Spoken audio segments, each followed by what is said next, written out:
What is going on, Savages? Thanks for tuning in. I hope everyone is doing well on this Fireball Friday. And it's Friday the 13th. It's also a full moon. So let's get into some trouble.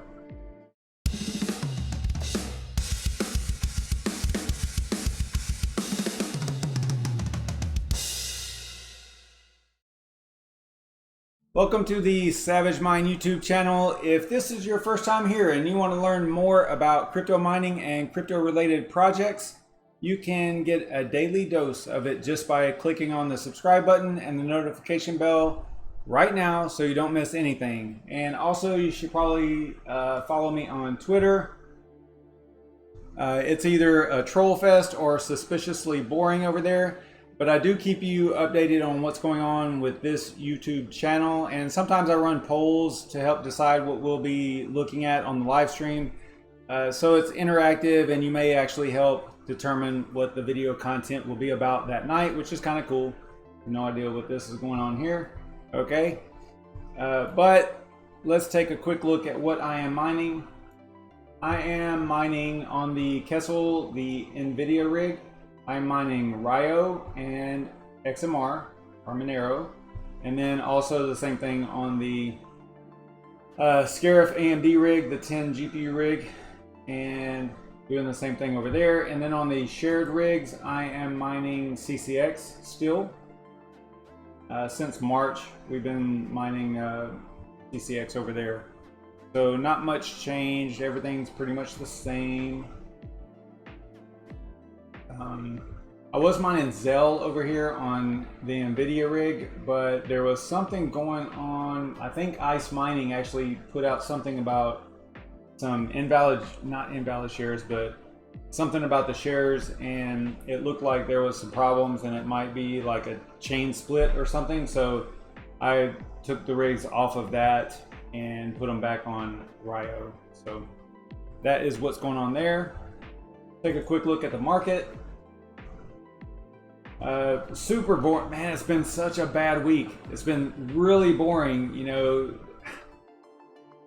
I don't know, man. I hate to say it, but I think that most people talk about price discovery and stuff like that, but man, I'm telling you, 10,200 to 10,500 BTC seems like that's just the price right now. So yeah, just not a lot of movement. It's been super sideways and really boring. Like everything's been boring except for Link. Link is like dumping pretty hard, but you got ETH, which is hanging around that 180, XRP hanging around 25. So Litecoin is hanging around 70. So yeah, it's just been really boring. Not much going on over there. I created a watch list on Coin360 here for my top 10, and I think that probably the way this works is if they're less than a certain amount of market cap, they won't even show up, because I put all the crypto in here, all the top 10, and it's just not showing the ones that are really small market cap, right? So there might be like a view or something I can change on that, but we always talk about Raven and Zell and Aeon and Loki, so created a little watch list here. But as you can see, it doesn't have all 10 listed. Let's take a quick look at the market, see what's going on as far as all the different top 10 go. So my number one is CCX. Up just a little bit today, not much. Let's look at Raven. Up just a tad. They're going to be forking to X16R version 2 on October 1st. So I am anxiously awaiting that because I want to see exactly where their hash rate goes to, because I'm thinking that it's going to be a pretty significant decrease, but I don't know, because I think there's a lot of FPGAs, but from what I understand, the FPGAs are actually already working on X16R V2. So You know, depending on how many there are, but they're so expensive. You know, I think that the FPGAs probably represent a pretty small portion of the overall hash rate. I think that the ASICs are the big problem. So I'm curious to see how much it's going to drop. I'm thinking it's going to go from, I want to say it was 18. It was 18 yesterday, I believe. It was 18 yesterday, and I'm thinking it's going to go probably down to, I think yesterday I was saying 6 to 9 range or something, or 6 to 8 range. I would say that that's probably a pretty good guess. It's probably going to do a little bit of a bounce. Yeah, so see, it's back up to 20.2. You know, I'm thinking it's going to go down into this range right here. 6 to 8, somewhere around in there. Once they fork to X16R version 2. All right, let's look at swap XWP. Oh wow, they've had a good day. That's good to see. Yeah, they were hanging around 8 cents for quite some time.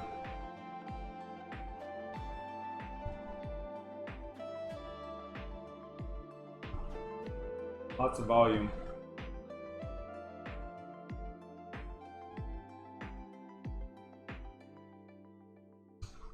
All right, cool stuff there. Glad to see them moving up. Let's look at Ryo. Ryo's up just a tad, looking like 2 cents.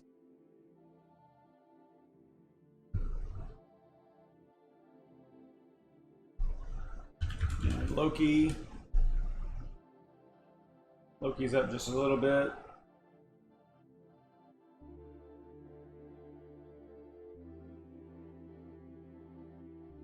Look at Zell. We've been looking at Zell this week. We've done a couple of videos on them. They're hanging around 8 cents. They have a lot of stuff going on. This is definitely a project to keep a really close eye on, because they have a lot going on and a lot coming out soon. Yeah, I'm definitely keeping my eye on them. Let's look at Veil. Veil's up just a little bit.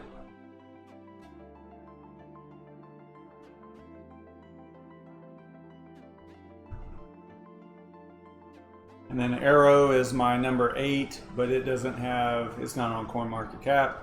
Bitcash.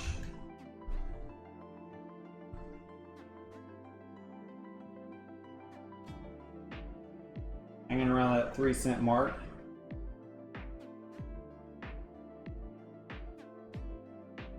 They just had a re-review by Proof of Review. I gave them like I think it gave them like a B- report. Not terrible. It sounds bad, but it's really not that bad. You know, this is a super strong project. I mean, their value kind of surprises me all the time, as far as compared to USD. They are a super strong project. And then Aeon is last but not least. They are actually up a little bit today. Still hanging around the 7.5 cent mark.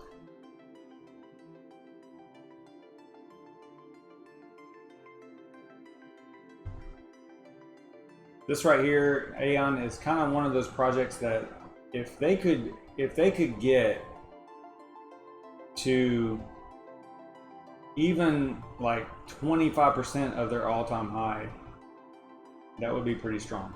I don't know.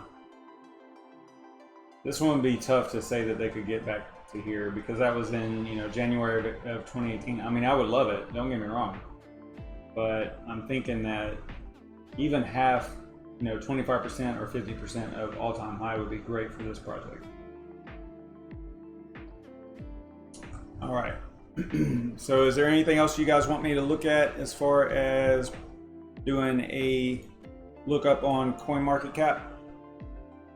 What's up, Yashnik? Thanks for coming in, man. Who else we got in here? Greg Bell, thanks for showing up. Thanks for tuning in. Yeah, Red Panda did a really strong video on ProgPal today. That was really awesome. Saw that. Super cool. And just as a little bit of proof, I actually have the Fireball. So it's not just like it's not a faux Fireball Friday. It's a real Fireball Friday. Not sponsored in any way, but maybe at some point. That would be super cool. All right, so BTB, I actually have it on my list. BTBD, talking about Vivo. Okay, so check this out. I actually saw this and I kind of took a quick look at it. So if you are on NVIDIA rigs and you did a calculation today, you would probably see something like, oh, see, now shoot, I should have showed you before I did a refresh. Okay, so earlier today, yeah, I don't know why I did that. I actually did a calculation and it took it off because I was kind of expecting it to do that. So earlier today, you had the #1 coin was Vivo. Well, if you look at Vivo, this one right here, Neoscript, see now it's down to -59, right? Or 59 cents a day.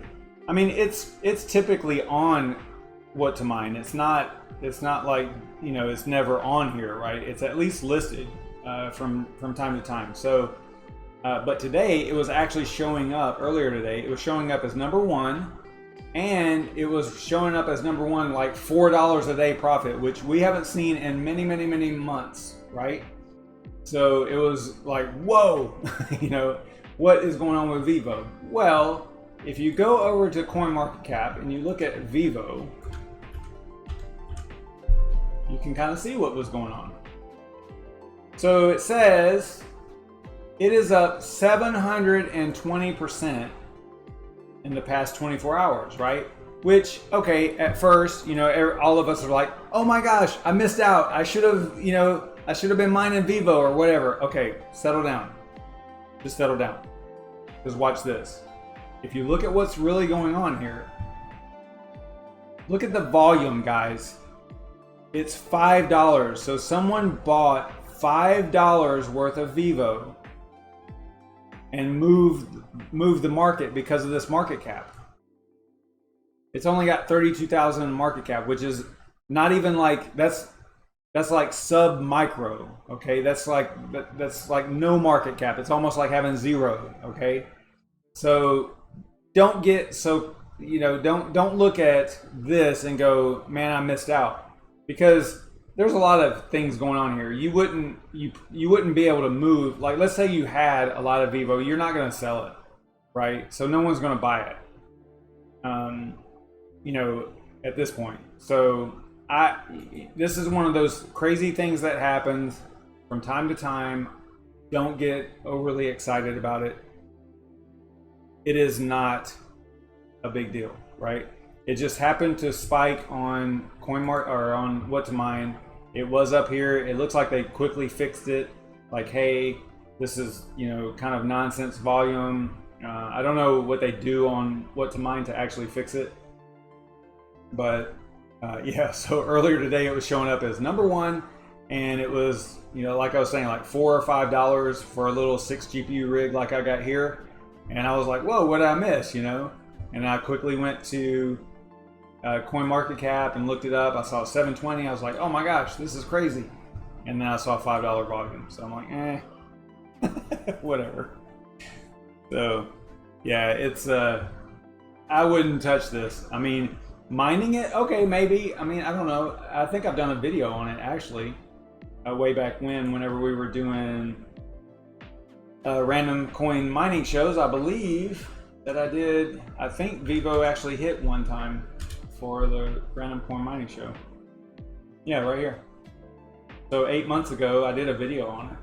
So, you know, I mean, some things happened since then, obviously, but yeah. a whole 90 views on that. Yeah, so the community is probably not really strong if I only get 90 views on a video that's 8 months old. Red Panda Mining is probably just laughing right now because like he gets 90 views in like 10 seconds, so that's okay. All right, so let's see here. Yeah, that's pretty much what is going on there. Yeah, Crypto Jason, exactly. It's a part-time job, Cap. 32,000. Yeah, super small project. I don't even know that much about it. I think whenever we did that video, I'm pretty sure that all I did was run through it. I don't remember anything about that project at all.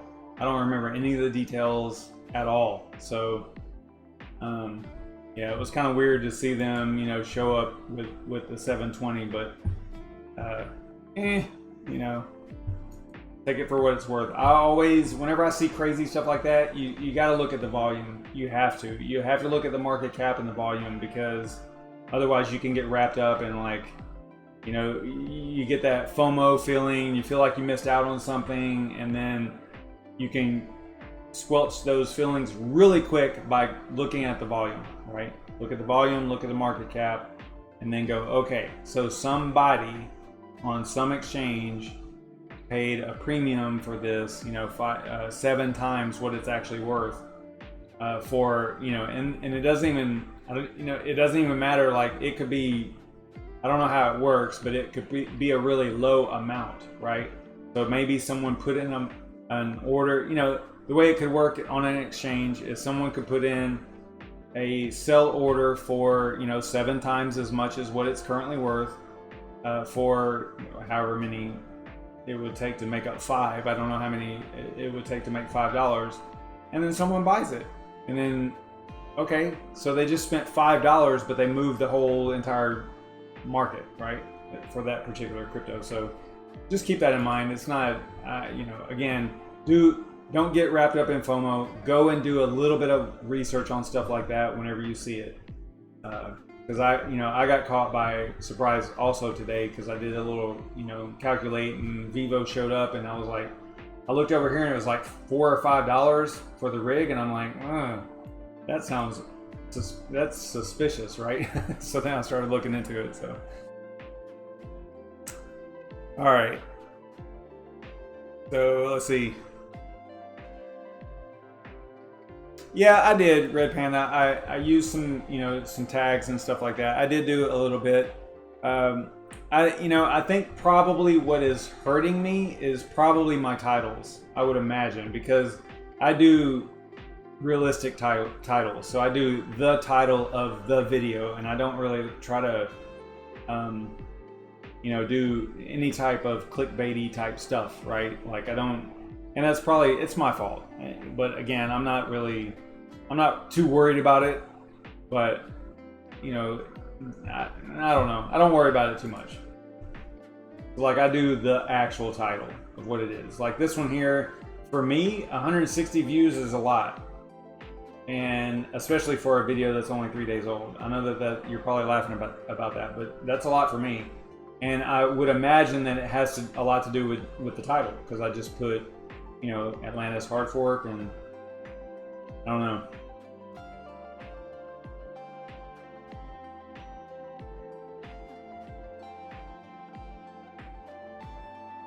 Yeah, I need some clickbait titles. Maybe what we can do, we can collaborate, Red Panda Mining, and I can tell you what the video is going to be about, and you can give me the title. How about that? and then we'll just go from there. That'll be super cool if you just give me the titles, and then that way I know that I'm going to get a lot of views, right?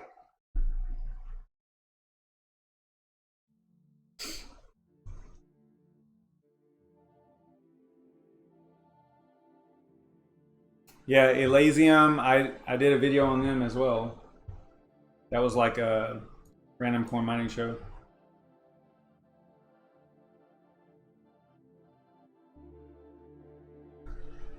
Yeah, so we can start swapping thumbnails and titles and just see what's up.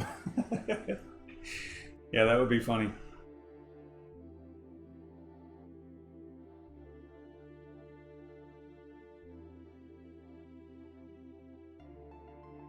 Yeah, I implemented your strategy for the tags, but it didn't really help that much, I don't think.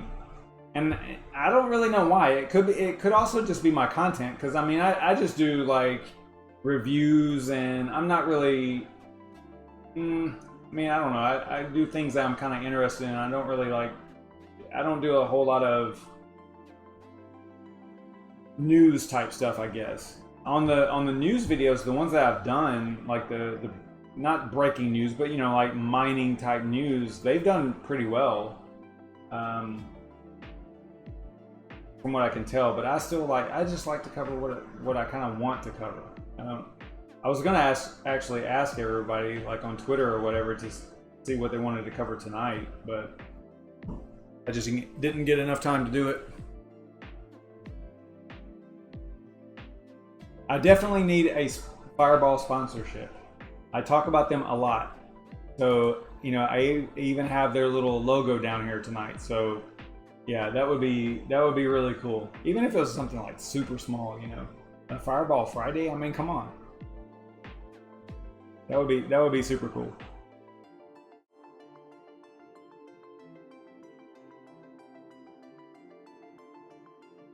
One of the things I kind of want to, let me look at my notes real quick, because I did jot some stuff down here that I wanted to look at, and it's so funny that I did mention, I had a note about Vivo, and I wanted to talk about that, so that was really cool that that was brought up. That BTBD brought that up. That was neat. The one other project that I kind of wanted to look at was Block.money. I don't know anything about it. I really don't. Seriously don't know anything about it. But I guess I follow some people on Twitter that probably follow the project, I guess. And I was seeing some pretty cool stuff, especially with their miner. They have I guess it's only, I don't know if it's Windows and Linux or what, but it was really cool looking, and they do anything that is, they can mine, or you can add anything to their miner, because they have like a GUI miner, almost like imagine a Kudo miner, or you know, even like NiceHash or something like that, but only for XMR stack and XMRig for CPUs, right? So it uses XMR stack for GPUs and XMRig for CPU type mining, and it's super cool. I mean, I don't know, I want to say that I've seen it come up on what to mine, but I think you have to be on like probably AMD type stuff in order to see it. Let's check this out real quick here. See if it shows up.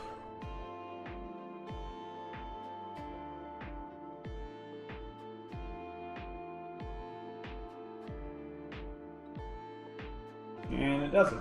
I don't see it in here.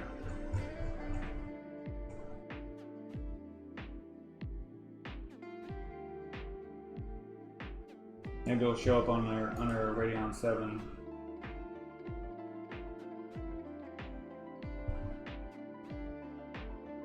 Yeah, here it is. I don't know, maybe I might have overlooked it on the other one, but it's Kryptonite Haven, and I don't know, it just kind of caught my eye, I guess. You know, I'm big on the Kryptonite algo coins, so whenever I saw that, I was like, oh, this might be interesting. So I kind of wanted to take a look at it. But they have this miner, and I already downloaded it. I did not install it, but I was going to during the live stream, so let's see here.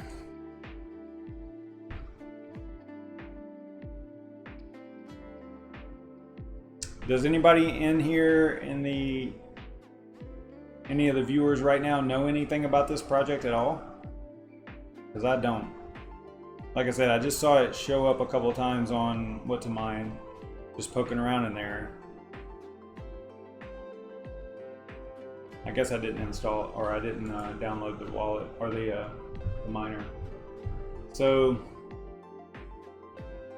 yeah, again, I just don't know a lot about this project, but it you know, it's up 16% today. Things have been bouncing around a lot. And it's actually, it appears to not be very new. November of 18 is whenever it was listed on CoinMarketCap.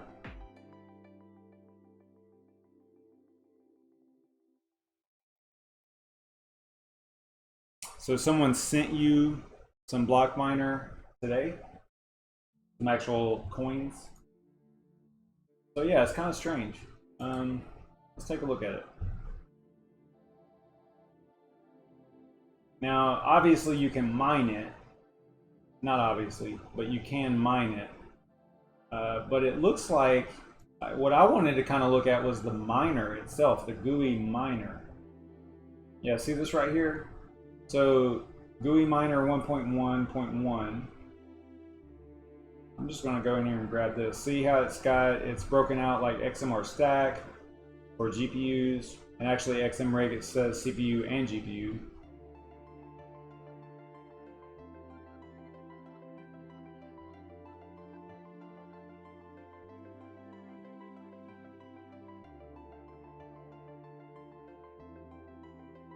And then it's got the regular wallet too. So what I wanted to kind of look at was this right here. This, you would use the miner for your own wallet. So I think that they support, well, here's what happened. So as I was looking into this, I think I noticed that the GUI miner that we're looking at right here supported a lot of the projects that I'm into, right? I think it's Rio. I'm going to forget all of them right now. Let me see here. Go over here and see if we can find out what it actually supports.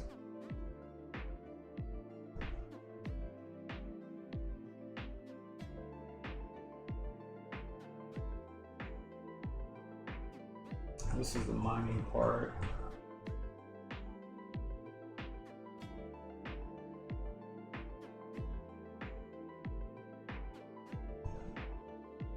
Yeah, I thought I saw somewhere in here where it talked about the different projects that it actually worked with.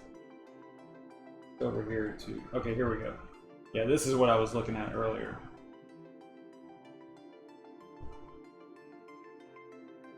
And I don't know if this is all up to date, but it looks like, yeah, see the Turtle Coin, Rio. But I think there's actually more now. Like this might be old info here. This is just their wiki, so it might be kind of old. I believe that there are more, so that's why I kind of wanted to download it and kind of play around with it, because it seems super cool. Now I don't have a GPU in this machine here that is going to mine anything, nothing at all. So I don't know how far we'll get, but let's give it a shot. Let's see what we can come up with here.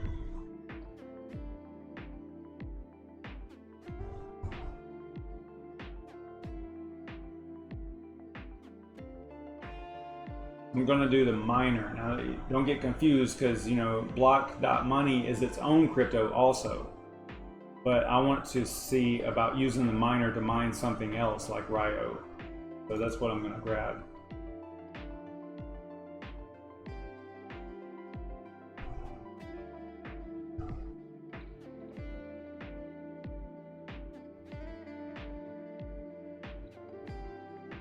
Yeah, that's true, Red Panda. That is true. Somehow, yeah, Curse Mining somehow got a rootkit on his machine. And you're right, I need to be super careful.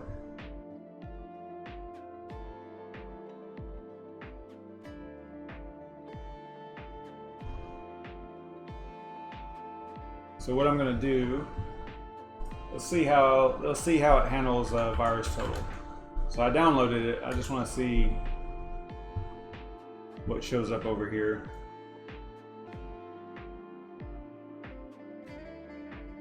Now, you know, oftentimes if the whatever the project is hasn't like in this case, it's not even aware. VirusTotal isn't even aware of this file, so it's probably going to be pretty dirty. It's probably going to have a lot of hits, if I was to guess.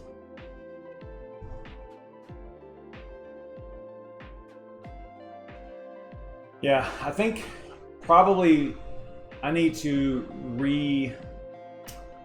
I definitely need to take a harder look at how, I mean, a lot of mine is pretty safe, but the projects that I'm mining, I'm a little bit lax with those as far as the wallets and stuff like that goes. Like, I don't have a huge amount in anything, but I think, you know, that's something that we could probably do, maybe like a collaboration on, is how, as a miner, like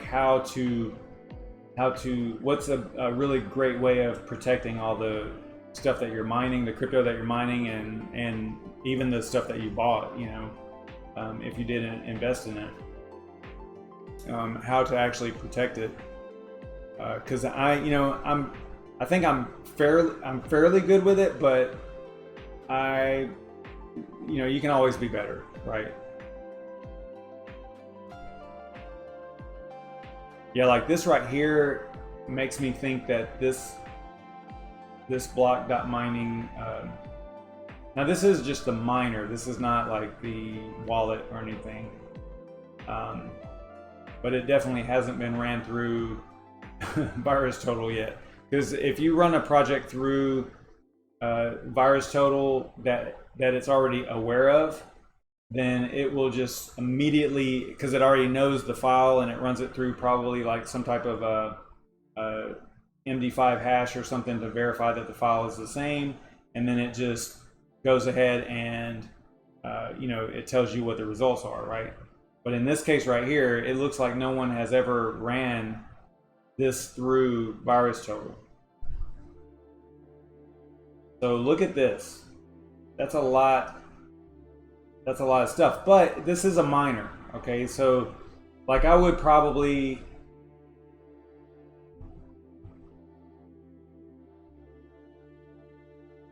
what I would probably have to do, like I'm not even going to run it because a lot of this stuff I'm not familiar with. So I'm actually not going to install this at all. Because here's the thing. Projects know, like this project, Block Miner, right? Or Block.money. They know, or they should know, that people are going to run their shit through VirusTotal, okay?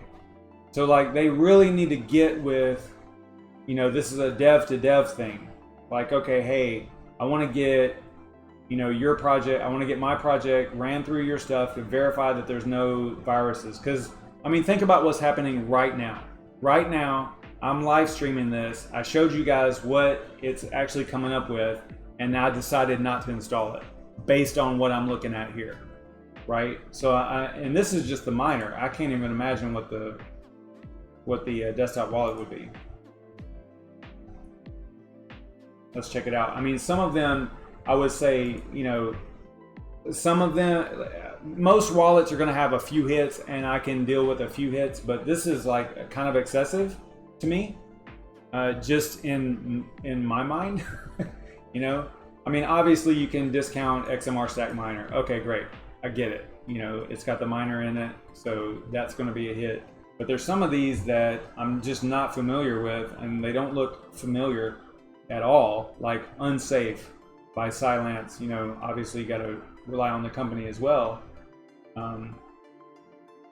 There are a lot of these. So my point is that Block.money devs needs to get this stuff cleared up with all these, especially the online stuff, because this is something this is what I do. Like if I'm downloading something and I feel a little bit uncomfortable about it, I'll run it through VirusTotal. I know it's not a perfect scenario or a perfect way of analyzing it, but I do it just to get an idea of whether or not this project has actually worked with those devs, dev to dev, to see, or to get their shit cleared up, right? Because this kind of worries me. Like I think Red Panda said it. it doesn't look, it's not good, right? So we, you know, especially with the things that happened to Curse Mining, I decided not to install it. So it's just that simple, right?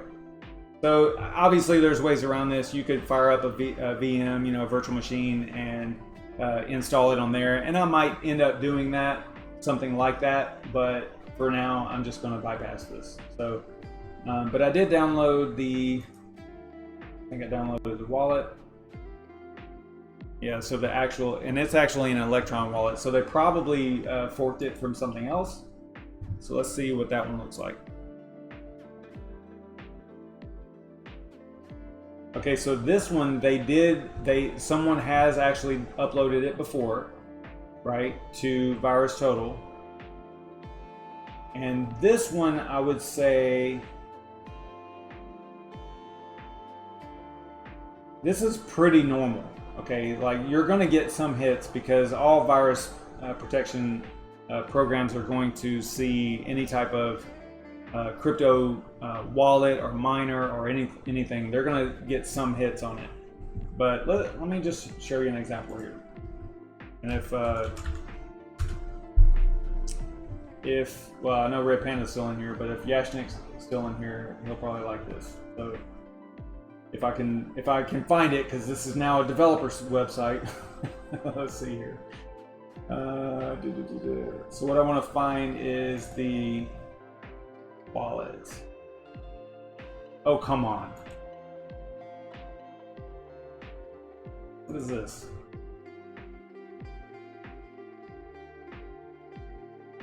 Yashnik, I see you too. What is going on? Developers, mining, page not found. Come on. That's not good. All right, so I don't know what the link is to the wallet. Let's see if we can find it. No.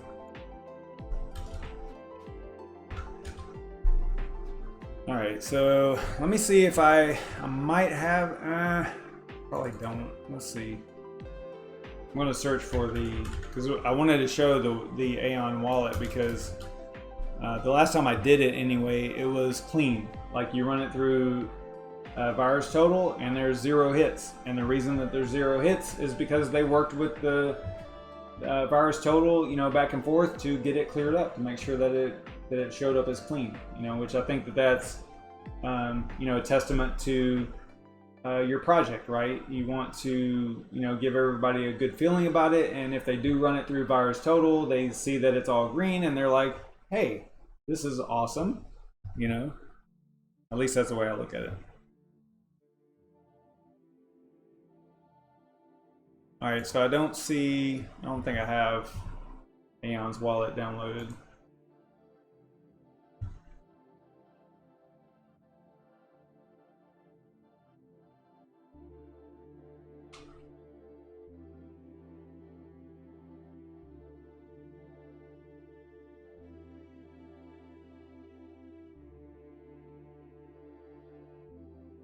This is one of the ways to get your crypto hacked. Okay, all right. So yeah, I might actually hit you up about this whole title thing and just see what happens. That would be super interesting. All right, so Yashnik sent me a link to the wallet here. Yeah, I guess I could have went to the GitHub. That would make sense.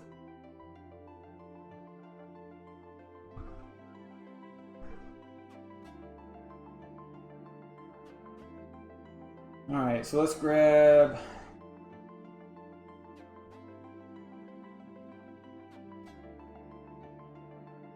probably this one, I guess.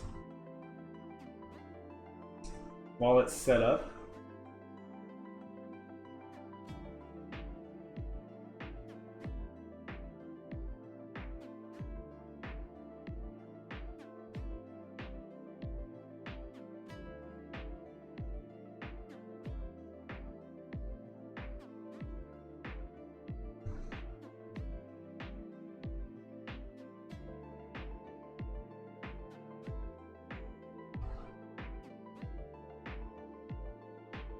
All right, so see, I just ran the Aeon wallet setup 1.2.2.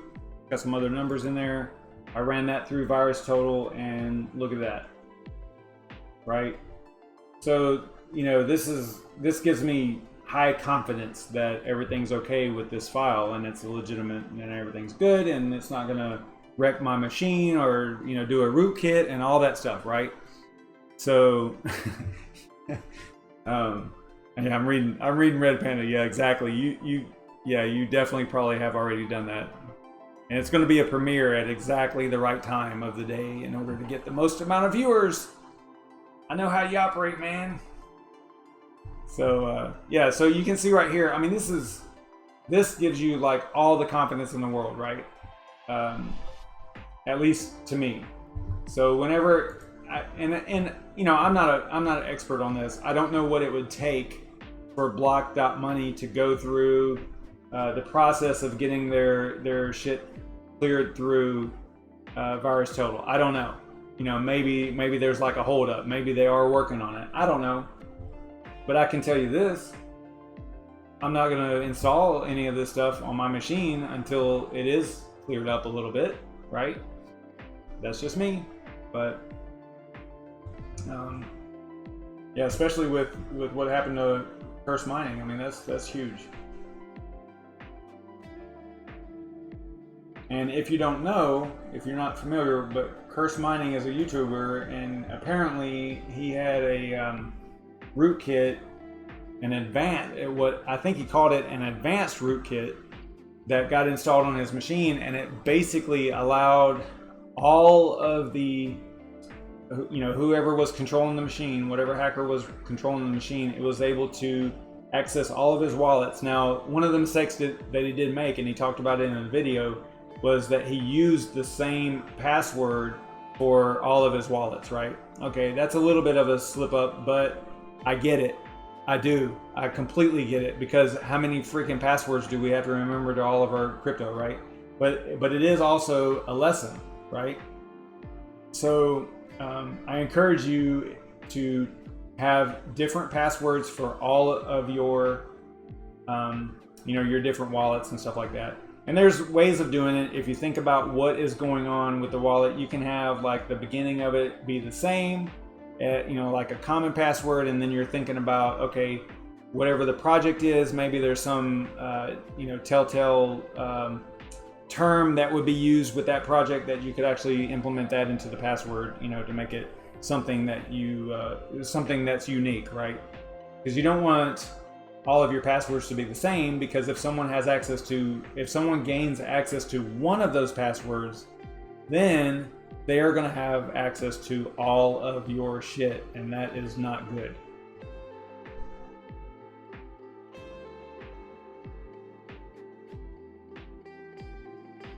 Yeah, Yashnik, you know, I talked about this in the video, you know, all of my Aeon videos. It's, you know, yeah, that's super clean. I love the way that Aeon shows up in VirusTotal, you know. Very clean, it just instills confidence, right?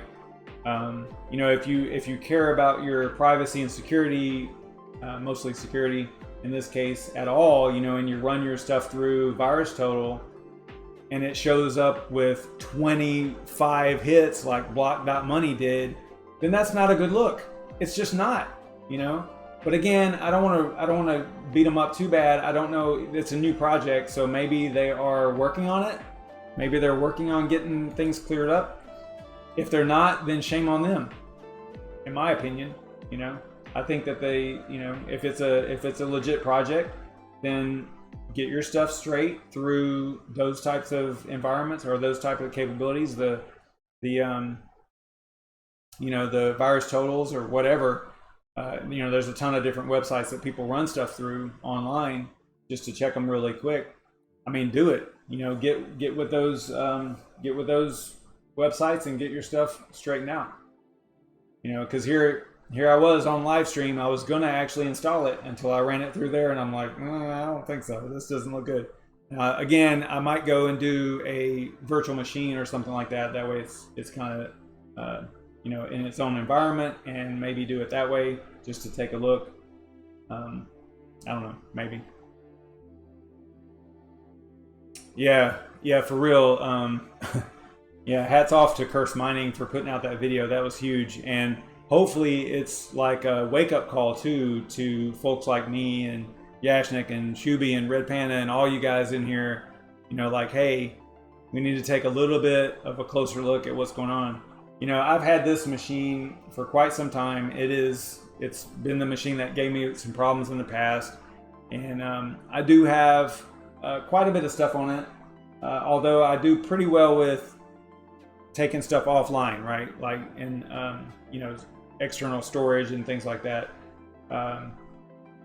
It is, yeah, it's something I'm definitely I need to take a closer look at for sure, though. I do have some stuff on here that I feel a little bit uneasy at this point after Curse Mining's video. So I want to kind of secure things in a little bit better manner. Yeah, I think he said it was 4,000 euros worth of crypto that he lost, I believe is what he said in his video. And that is just, that's huge. That's huge.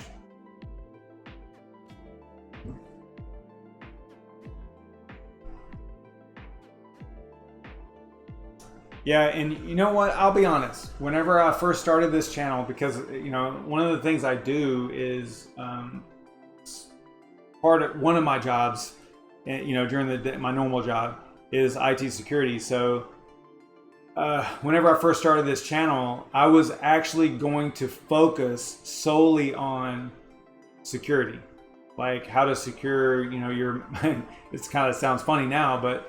How to secure mining rigs and keep, you know, like if you're using Simple Mining OS, how to change your password, your default passwords, and how to, you know, set up a different port for the services that you want to run, and how to do port forwarding and all that stuff. That was what I was going to kind of focus on, and then I kind of got down into this other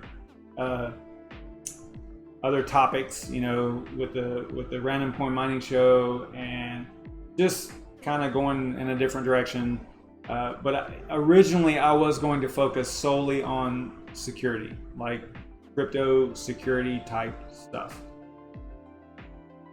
and I just kind of, yeah, I got away from that.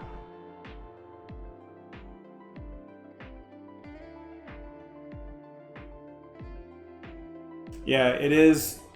People like I can give you a ton of examples, but I have customers now. I have like a second, you know, like a side business where I do support for some small offices and things like that on the IT side. And I mean, I'm dealing with people that literally do not want to even have a password. Like they get upset that they have to change their password every 90 days or 6 months or whatever. That is the type of people that I deal with. They don't even want a password. They don't. They would rather just click and get into the computer and that's it.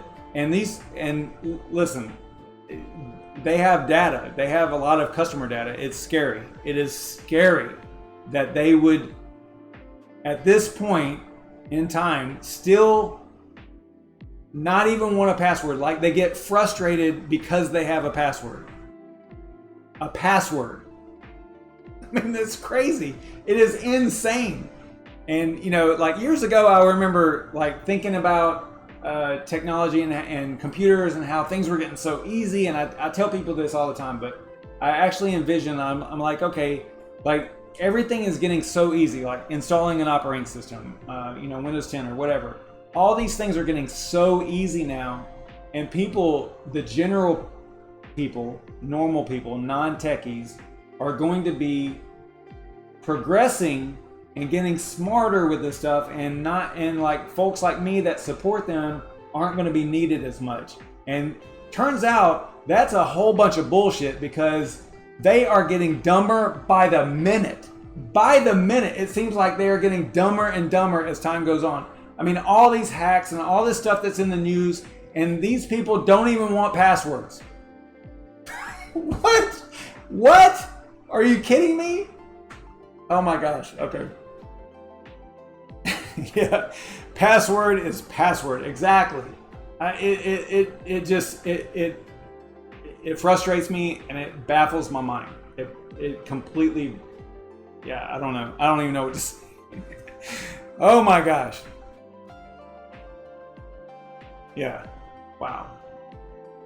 Yeah. So long story short, I don't think that on the IT support side, we don't have anything to worry about. If you're in IT support, you're good.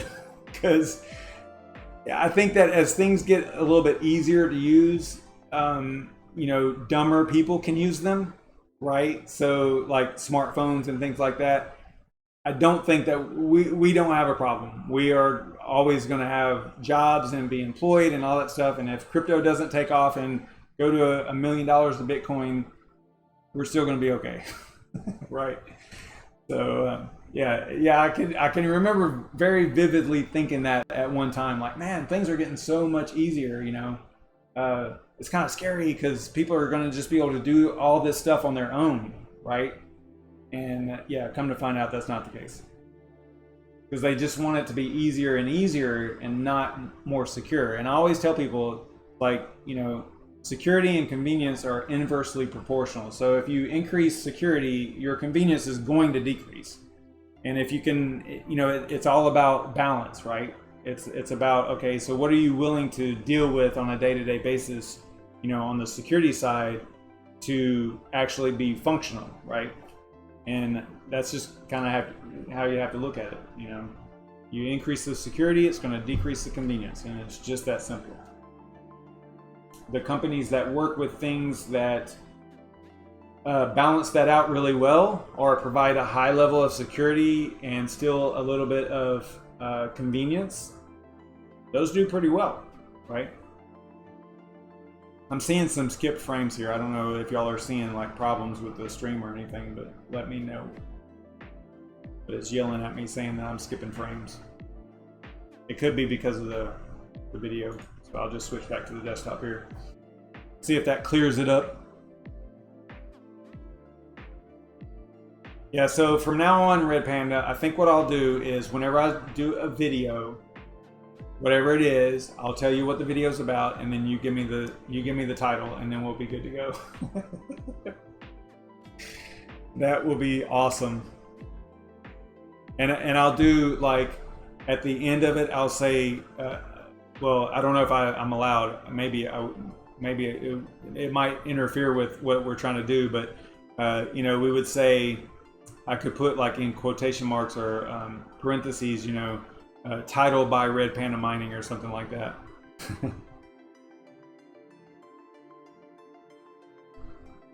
Yeah, exactly, Michael Sask. But I'll be honest, I've got one customer that actually was let's just say that they were ransomwared, okay? And even after ransomware and that whole debacle, that whole thing that happened, they still do not care about security. And those folks that are like that, in my opinion, probably should not be in charge of a lot of people's data, right? I mean, we see this all the time. We see it in the news. We see it, in crypto news. We see it in computer news. Yeah.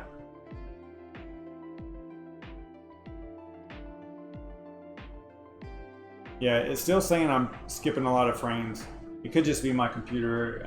Let me get out of some stuff here. I still plan on building a machine. I just haven't done it yet. I don't know if that's going to be any better. Closed a couple of things.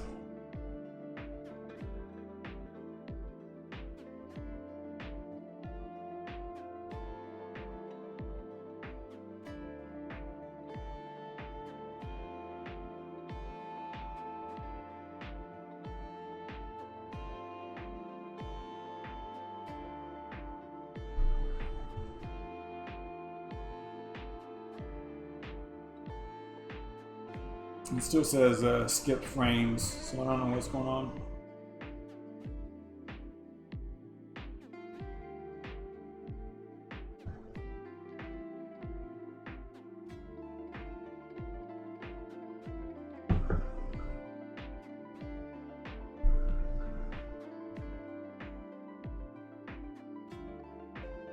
So we got Yashnik and ICU2. So what is going on with Aeon? Okay, so they got a super clean wallet. That's awesome. So tell us in the chat what's going on, man.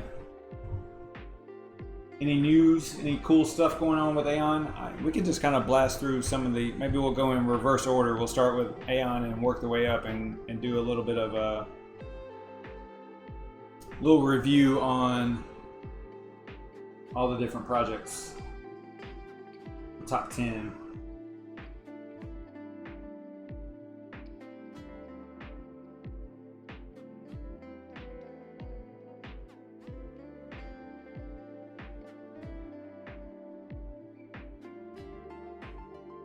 Shubi. Okay, so what I would say is printing a paper wallet securely.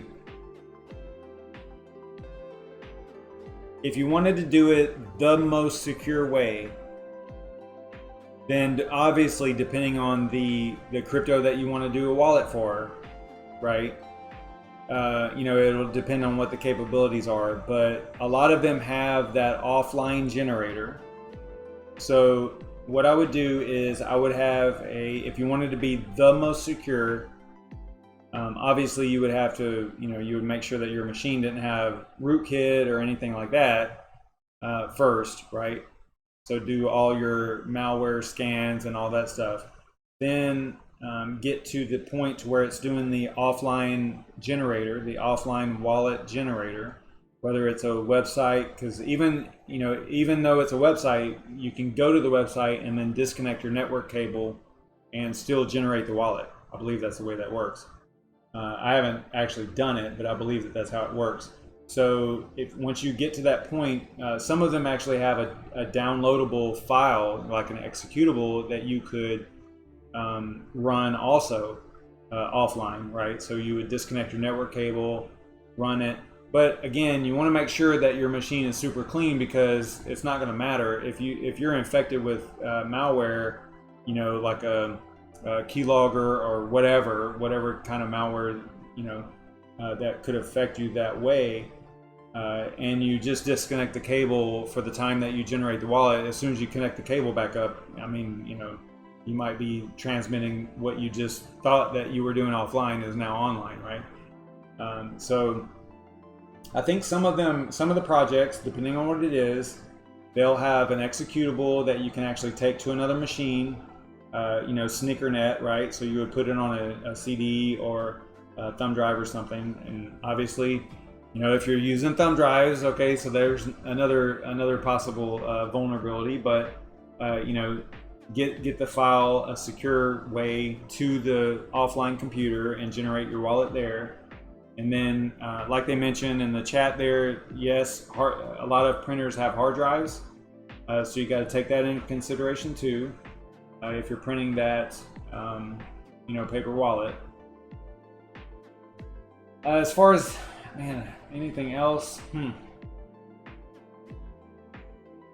Obviously you would want to have some type of, you would want to monitor it. So, like, let's say you've got a huge amount of crypto, right? I would want to have a pretty easy way, like a view key, at least, like a wallet with a view key, so that I could see what was going on with that wallet. Like, let's say that you have a hardware wallet, like a Ledger or something like that, and you're mining to that address, and you want to just kind of or you send a huge amount of crypto to that address, then you want to be able to view, because you got to remember, like, those devices, they're not storing your crypto. All they're doing is storing your private key, right? Same thing as your wallet on your desktop computer if you have that. Same thing on your mobile.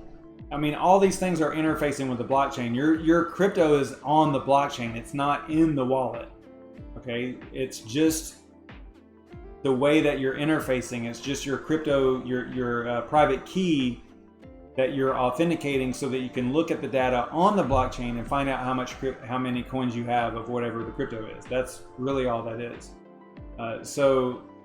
You would have a view key so that you could actually look at and make sure that the transactions are going through, and that if you're mining to a hardware wallet, for example, you could view that address to see what crypto is actually been transferred, right? So that you could kind of keep up with it and get a good feeling that, hey, things are going well, not a big deal. And then also you want to monitor it so that in case something weird shows up, like why is there an outgoing transaction for 500 and I didn't send that 500, right? I can tell you this about the conceal.network wallet.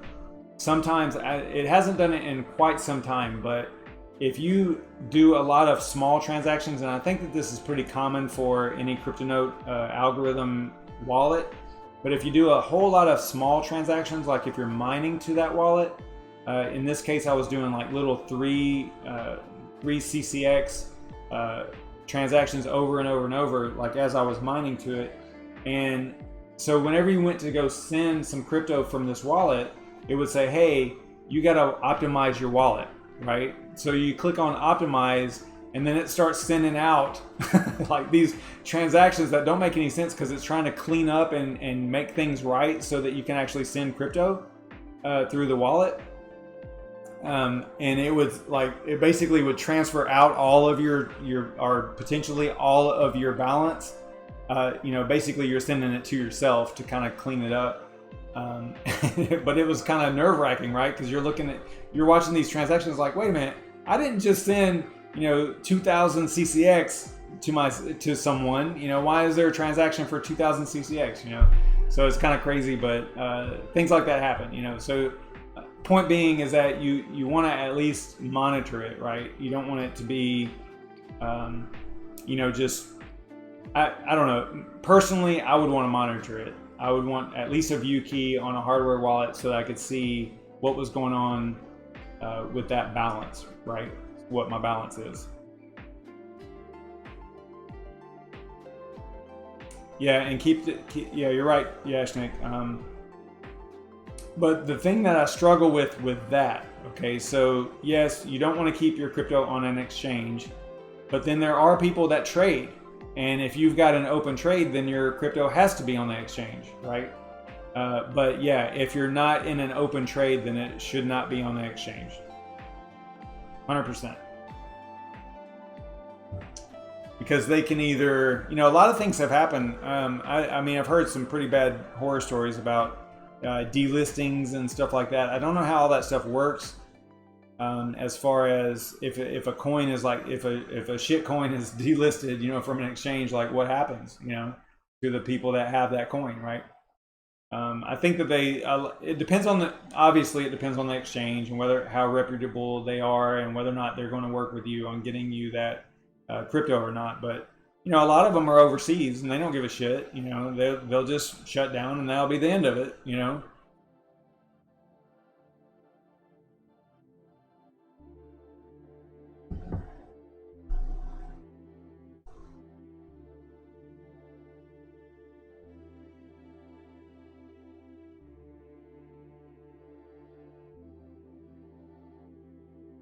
Man, there's 11 people in here.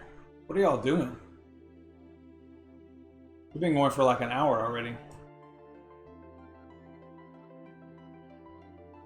Yeah, so Aeon is coming up with the Unity hybrid staking, proof of work, mining situation there. Super cool.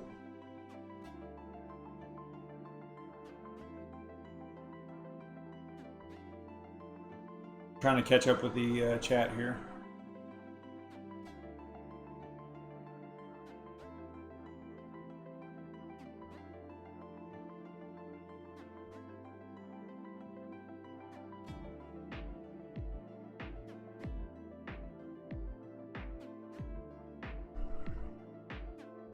Do we know how close they are to?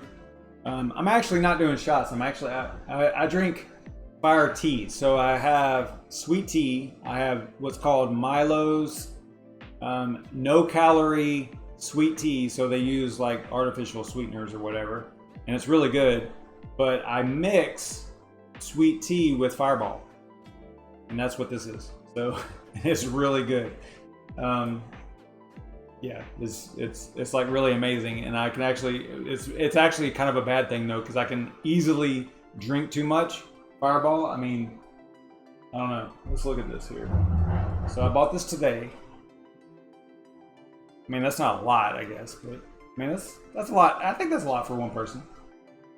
But yeah, it can easily get out of hand, so I have to be kind of careful.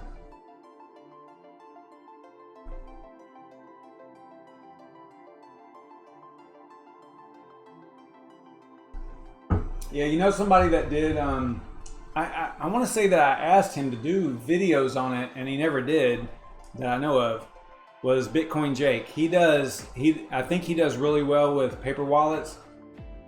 And if you think about it, you could pretty much make a paper wallet out of any crypto, right? They don't even have to have the website, right? You know, for creating it. You could do your own, obviously, if you have a desktop wallet, you know, whatever the wallet is, you could actually get that information into a piece of paper, right? All the keys and the private key, the view key, whatever, all the different keys and the QR code and all that stuff into a paper wallet, and then print it. And like they're saying, Derek, I think Derek Ivory said it, laminated black paper. Obviously, you know, I mean, you got to think of all the different things that can happen. Okay, so, you know, if you have one instance, all right, I'll give you an example. One of my customers I had installed a backup drive, right? So this was years ago. Okay, so it was an external hard drive, a backup drive, and what this person was doing, because I mentioned that it was a backup drive. Okay, now hear me out.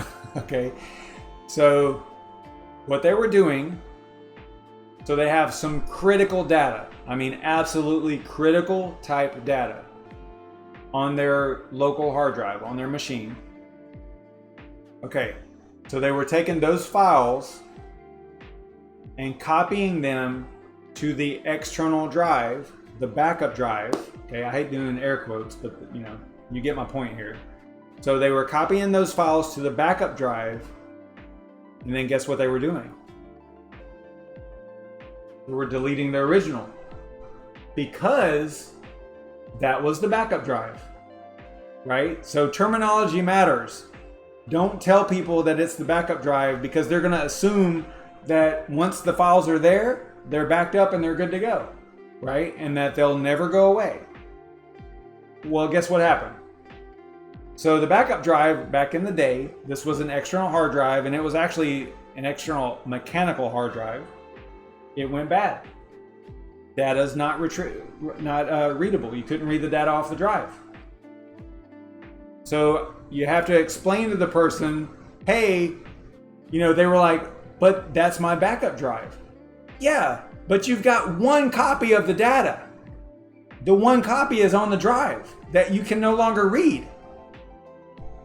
It's a backup. That means that there should be at least 2 copies of the data. You got the original data that's on your hard drive, and then the backup data that is on the external drive.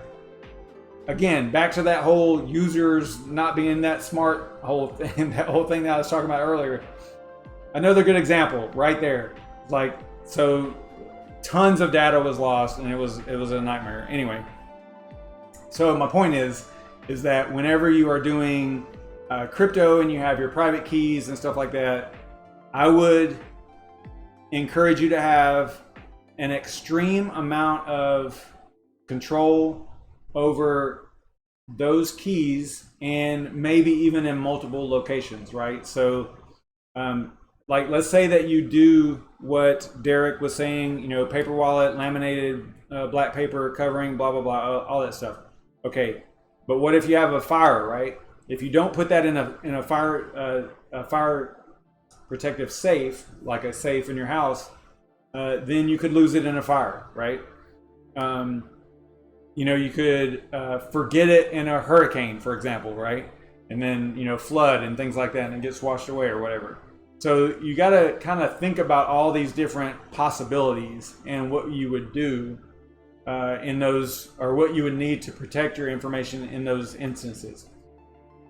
Something else that's really important with security is, let's say that you do have a hardware wallet, right?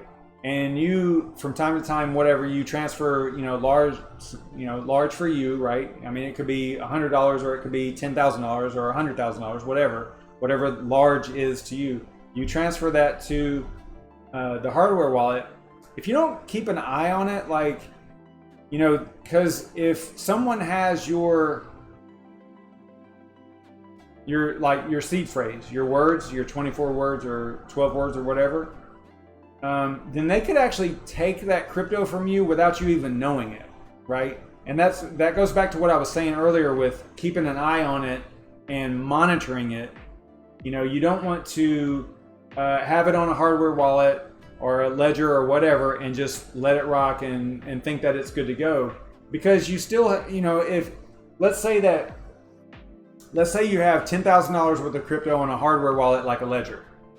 If someone has access to your private keys or your seed phrase, your private words, your seed words, then they have access to your crypto, and they could actually take it without you even knowing it. So if you don't keep an eye on it and check on, you know, and monitor it, then it could be months, you know, weeks or months before you even know that it's gone.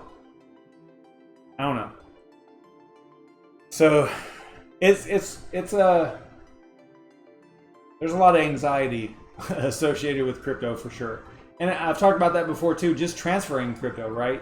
I mean, I don't get so you know, worried now like I did in the beginning. Like in the beginning, you know, transferring or sending coins from, you know, one wallet to another or whatever, you know, you click send or whatever and nothing happens, or, you know, it doesn't just immediately show up over there. You know, you start freaking out and stuff, and it's like, just settle down, right?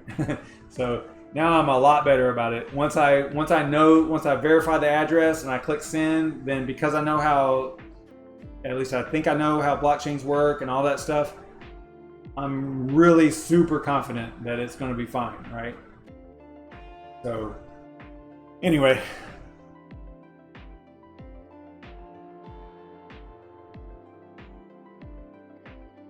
I don't know what y'all are talking about over here.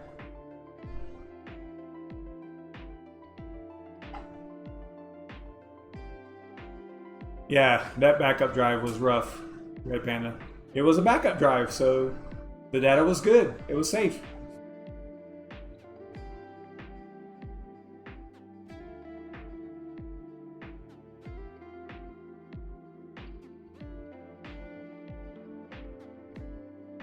Yeah, there was I want to say that. Okay, so there was I'm gonna forget his name. So bad. Buried One. He did a video on. There was this company that did. They sell these. It's basically like a metal plate, and I'm gonna forget all the names because I'm really bad about that stuff. But it was like a metal plate. And you got to, it had 24, I think it had 24 places where you would actually, you know, hammer in your seed words, right? And something about those seed words, you know, that's a I want to say it's a BIP, but I don't know the number, but Bitcoin improvement proposal, and it only uses the first four, I think, if I remember right, it only uses the first four characters of whatever the word is. And that's why whenever you're typing it in, like after the fact, like let's say you're importing a wallet into a new wallet using the seed phrase or the seed words, you know, after you type in the first four letters, then it completes the word for you, because there's not more than one instance of that word in the list of 24,000 or 2,400 or however many words there are in the whole dictionary for that particular improvement proposal. So it'll complete the word for you, right? If you've ever done that, you'll know what I'm talking about, and that's why. So anyway, he did a video on a plate, you know, that can withstand obviously fire and things like that, you know, flooding or whatever. You know, it's basically like a metal plate that you know, they give you like all the punches and all that stuff for all the letters, so you could punch it into the plate. Probably should look it up to see exactly what it was talking about, but it's kind of neat. Really cool stuff. Let's see if I can find it.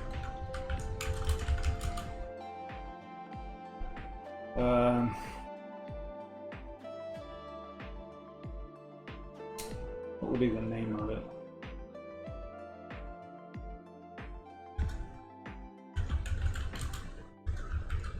I don't know.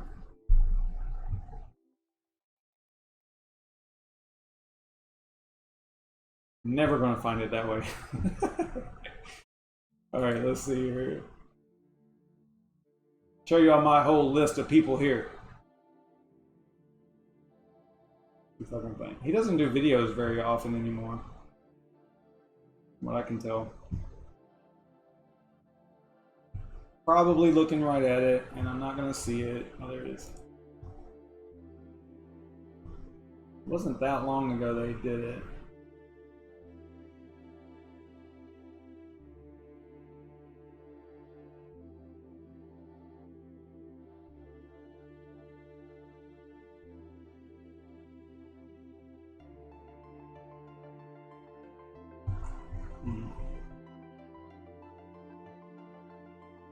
Yeah, right here. Crypto Tag, that was the name of it. So super cool. You know, he did a little video on it here. Now that Bitcoin has recovered from, and looks like this. Oh, let's see what was Bitcoin at the moment. It was going through a ledger stuff also. Let's see here.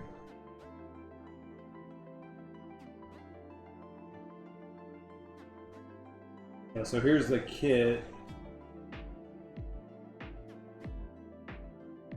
Maybe. If my computer cooperates.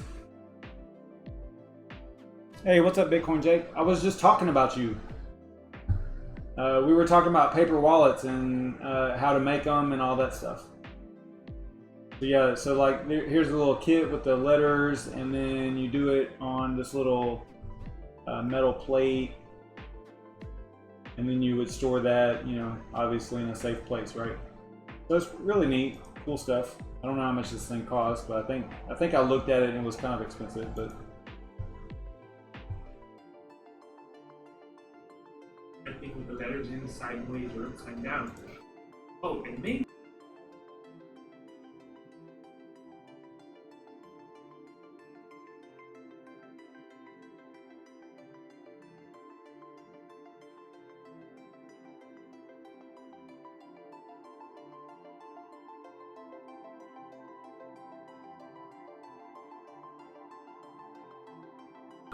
Yeah, so it's titanium, which is kind of cool. Yeah, neat stuff. I mean, so that's how you would, you know, that's one way that you could secure your crypto, your seed phrase and all that stuff. Yeah, Bitcoin Jake, remember I actually mentioned to you like a long time ago, like, hey, you should probably do a video on, you know, paper wallets and how you make them and secure them and all that stuff. And then listen, so you might not get this, but once you do make the video, email or get in contact with Red Panda Mining, and he will actually tell you what the title of the video needs to be in order to get a whole lot of views. So make sure that you contact him for the title, because he knows how to do the clickbait titles.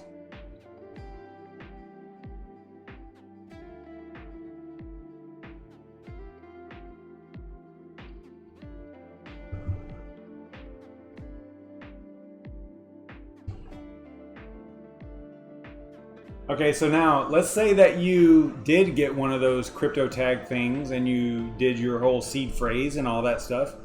That doesn't mean that you shouldn't monitor whatever crypto is associated with that wallet that you did the seed phrase for on the crypto tag, right? Because, you know, it could be compromised in some way, and, you know, that crypto could be gone. So someone could take it from you.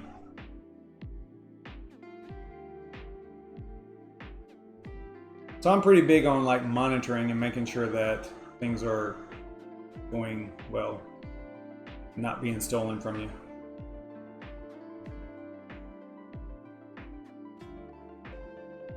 Well, Bitcoin Jake, you really wouldn't need to do a whole video on your house. It could just be on, I mean, I get it. You would probably want to show like printing the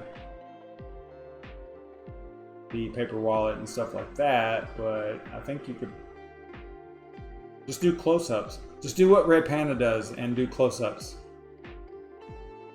with the selective focus and all that stuff. You'll be fine.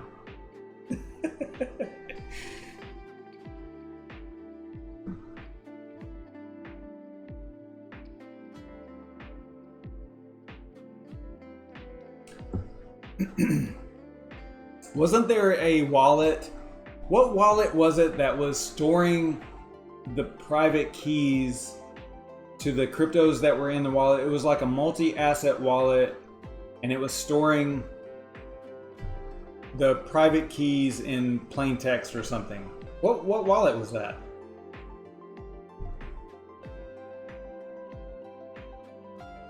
It wasn't that long ago. I remember seeing a story about it.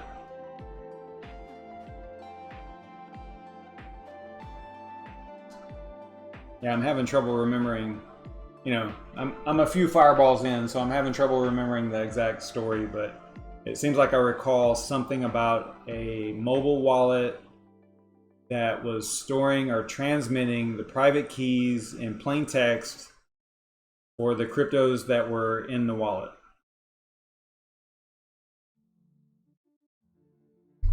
Maybe it was, yeah, I don't think it was Jack's. That doesn't sound familiar. I could be wrong though. There's no telling. It was one of them for sure, and it was a mobile wallet if I remember right. I'm not gonna name any because I don't know for sure.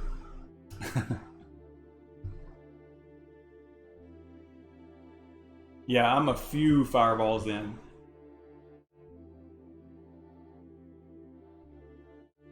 Not quite half the bottle. It's not half the bottle. It's not even close to half the bottle.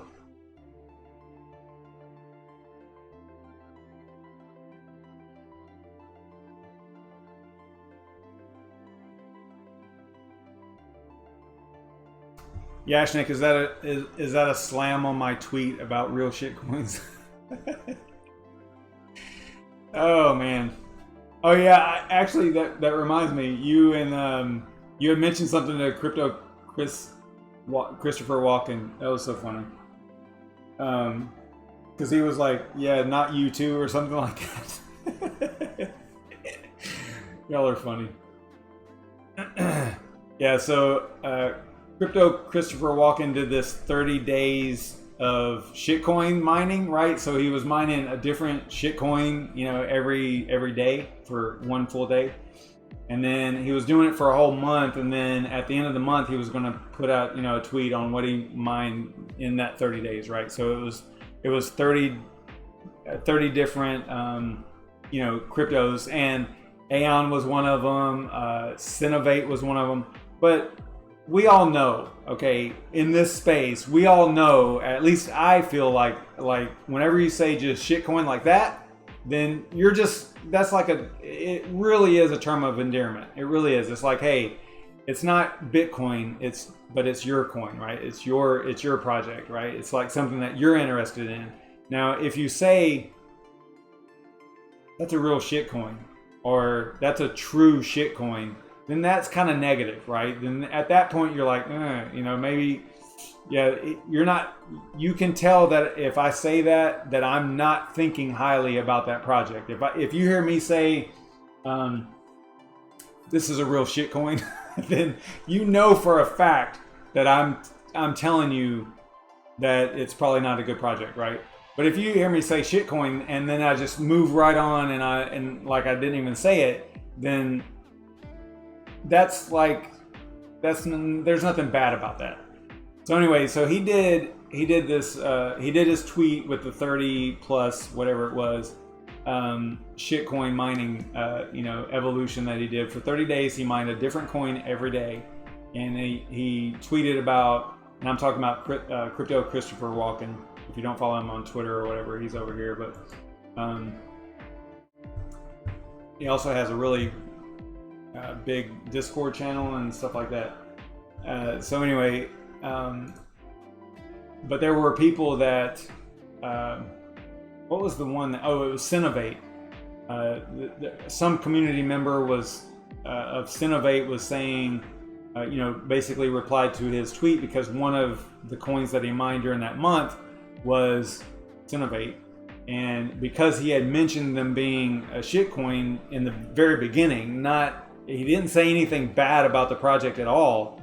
It was just that initial tweet was like, hey, I'm going to mine 30 days worth of shitcoins or whatever. So because of that, they were like, they were just saying, whoever the person was, they were talking about their Christopher Walken's fake followers, and something about being bad for the space or whatever. I don't remember what all they were saying. It was like, come on, Well, then Yashnik says something about Aeon and crypto, because Aeon was one of the other ones that he mined during that 30 days, and Christopher Walken was like, oh no, not you too, or something like that. It was really funny.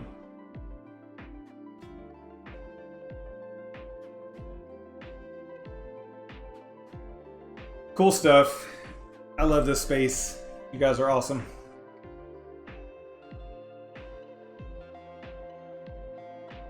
Yeah, so I guess that day he was getting beat up a lot. Christopher Walken was about, just about calling them shitcoins, I guess. I don't know, but there was like a pretty long stream about back and forth. I want to say that it was not only Cinovate, but it was also Zell, I think. Zell, Zellcash, what used to be Zellcash. I think that that community also was on him also. I think, I don't know. I don't remember. Yeah, I can bring him up. Let's see.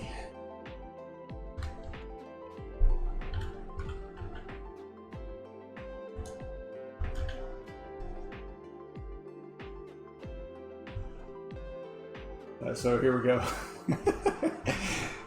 So without further ado, here's my 30 days of shitcoins, right? Now, he doesn't say anything bad about any of the projects, but he does say most of these will be nothing. Sorry, not sorry. Which is, listen, the list that he's got here is absolutely true. You have to admit that most of these are never going to get anywhere even close to their all-time highs, and they probably will not be shit forever, right? A lot of these are just garbage, complete garbage, right? So that's a true statement. And then he says it's really fun to do and do your own research. But then here we go. So let's see here. Most of these didn't get a lot of traction, obviously, because the project is, is garbage or whatever, right? So most of them didn't have a lot of community involvement. There were a few, but they're like, here's Zell. Let's do this one here. I think there was a couple of people that said, "What? Why are you calling it?"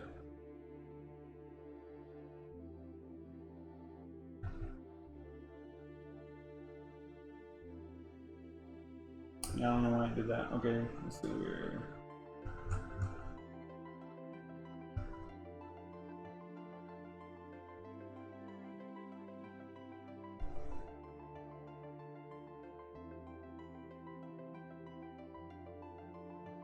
He's got Ryo on here.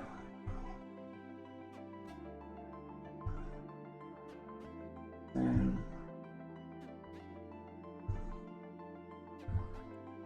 not clicking something right. Why am I not seeing? I want to see the replies here. Why am I not seeing that?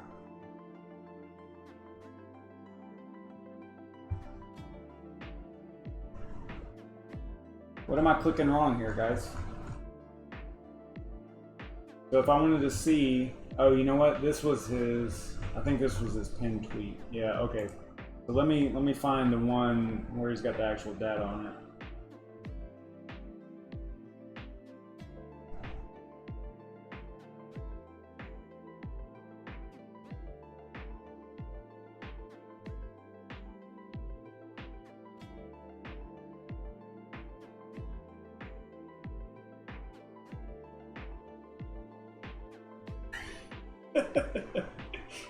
Hey!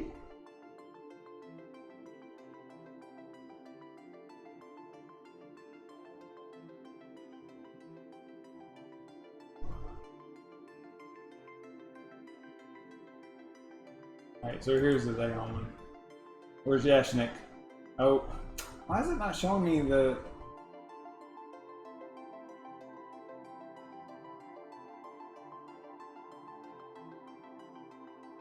I don't know. I'm being a total Twitter noob right now. I don't know why it's not showing me the comments on it.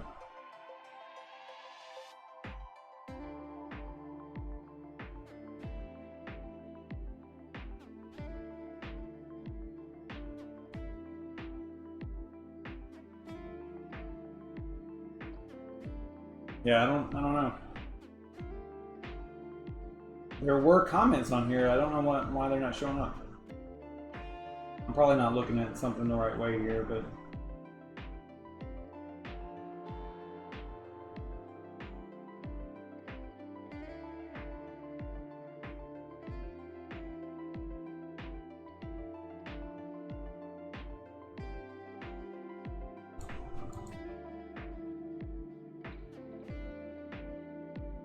I mean, I can't imagine that they were deleted or something. I mean, actually, it does say right here, tweet deleted or tweet unavailable.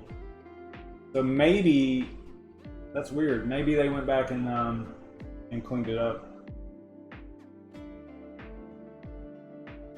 Excuse me. Good grief. But it was on this one. It was on Cinovate that there was some back and forth about it.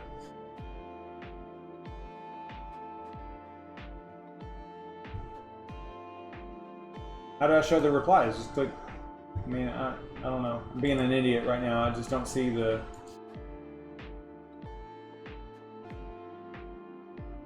Oh, show this thread. Okay, here we go. No, that's not it either.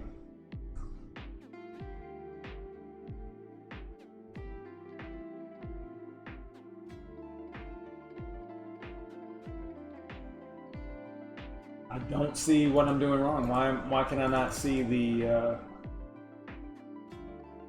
comments and stuff, or the responses?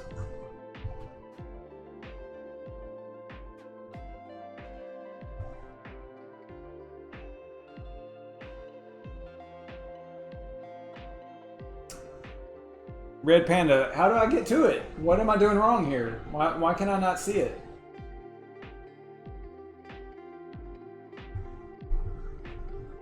Gotta get everybody involved here.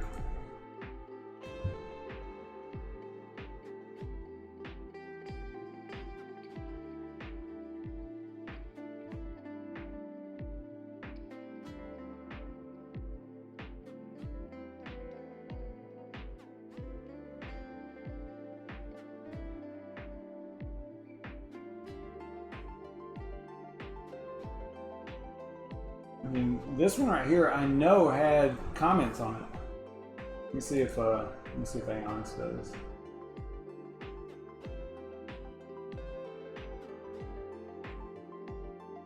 Yeah, see, why am I not able to see the comments? All the way down? Okay, here we go. Here we go, okay. So yeah, so Yashnik says, you know, regarding the Aeon listing here, it says I'm sure this won't make your list in the very near future, because Aeon, Yashnik is definitely an Aeon supporter, right? So, Christopher Walken says, God, YouTube, what's going on today? And the reason he's saying that is because of Synovate, right? So, like, the first one that people were hitting on was Synovate. And here's what they were saying. Let's see here.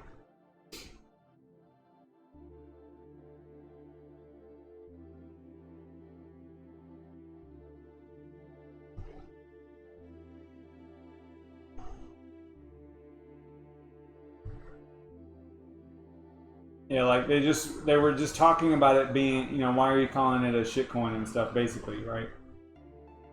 It looks like the original, there was I want to say it was a female that had Bitcoin in the username that was actually the one that initially said stuff. So it's kind of funny, but I don't see that tweet in here anymore.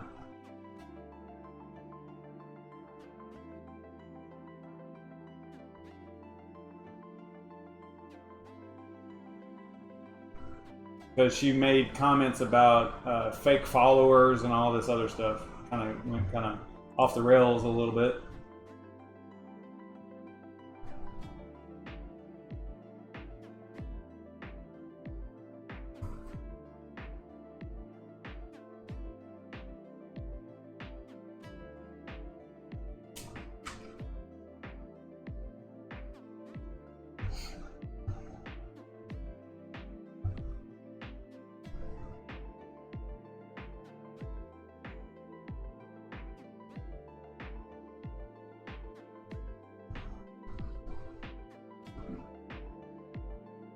I think this was it, right? This is pretty much the whole conversation right here.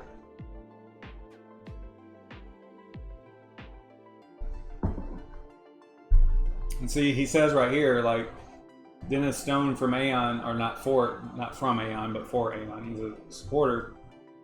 Says he's not calling Aeon a bad project. He's right on, right?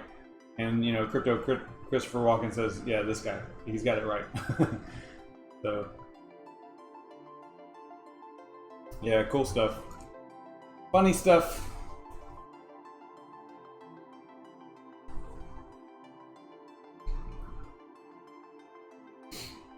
Yeah, I've actually mentioned Twitter and possibly not being on Twitter. It's, I don't know. It's like any other social media outlet, like YouTube's a little bit different because it's like a different type of platform. So it's got its pluses and minuses. But on Twitter, you've got a lot of trolls. You've got people that it's just like, look, it's just like it was 20 years ago or 30 years ago, whenever the internet first started getting popular and people were chatting and doing the chat rooms, and there were keyboard warriors and all that stuff.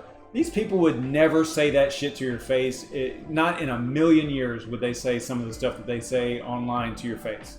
They just wouldn't, because they're such cowards and idiots. That I don't know. I don't get too involved in it. If I don't like controversy so much, and I don't like dealing with idiots. so if I start seeing that kind of stuff, especially if I know that the person would never say something like that in person to me or whoever it is that I'm watching, I blow it off. I'm like, you know what, you're an idiot. There was a really good example.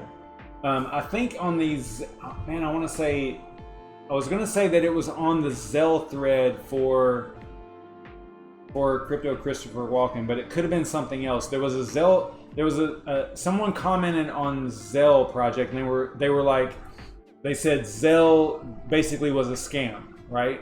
So some of the supporters were like, okay, so what's your proof that they're a scam? And the reply was, what's your proof that they're not? And that's stupid, okay? Because but again, that's the culture that we have, what we're seeing right now in our society, right? We're seeing people, it's like the what do they call it? The cancel culture and the basically where it's not even important that the news or the information is correct. It's all about just being first, right? So like this person was taking this thread about Zelle, the project Zelle, and they're like, Zelle is a scam, right? And then the supporters of Zelle were like, why are you calling it a scam? What's your proof that it's a scam? And then he was like, what's your proof it's not? That's not the way this works. You don't throw accusations out there and accuse somebody of something, and then now the burden of proof is on them to prove that they're not something that you're saying that they are. That's not how any of this works. It's just not. You can't just say that someone or some project is something without proof, and then try to say that the project or the person has to prove that they're not what you're accusing them of. I mean, think about that. That's stupid. That's like the reverse of the way that it's supposed to be. I don't get it, but that is how people think nowadays, and it's really super dangerous. I don't know. That stuff like that just really gets my goat. And you're right, Red Panda. The first accusation is super powerful. There was a great video by Denzel Washington. They were interviewing him, and he said somebody asked him about something, whatever the topic was, and he was saying how it's not even important for you guys to be right anymore. Like talking about the news and media. It's not even important to be right anymore. What's important is to be first, right? And that is so dangerous, because what happens is all this misinformation and all this fake news and all this bullshit gets out there, and then like weeks go by, this story that was released and everybody believes it, and then come to find out they'll do it like a retraction after the fact, which nobody fucking reads reads the retraction, right? They only see the initial story, right? It's just, it really upsets me. It really does. It makes me crazy.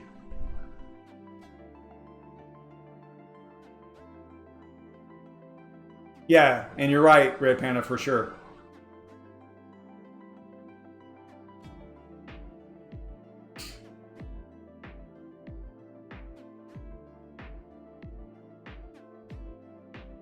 Yeah, again, it doesn't even have to be right. It doesn't even have to be true.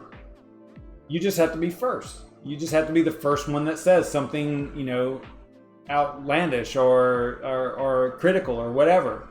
It's just nonsense.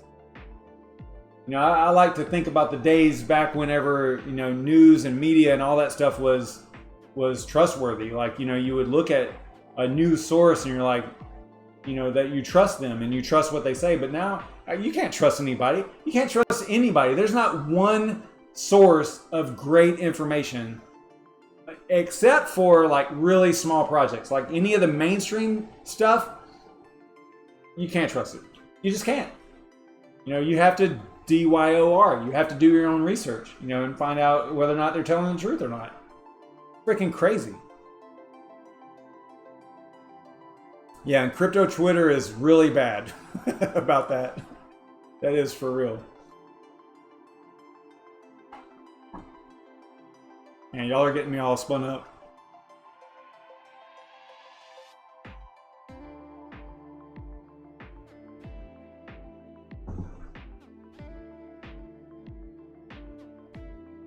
So I was really going to look at block.money tonight.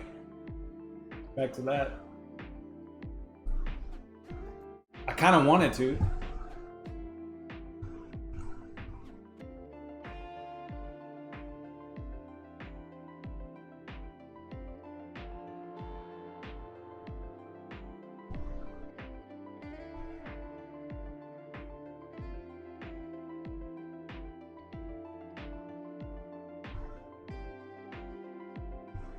Yeah, that's a good saying. Believe believe none of what you hear and half of what you see. That's true. Yeah, that's a good saying.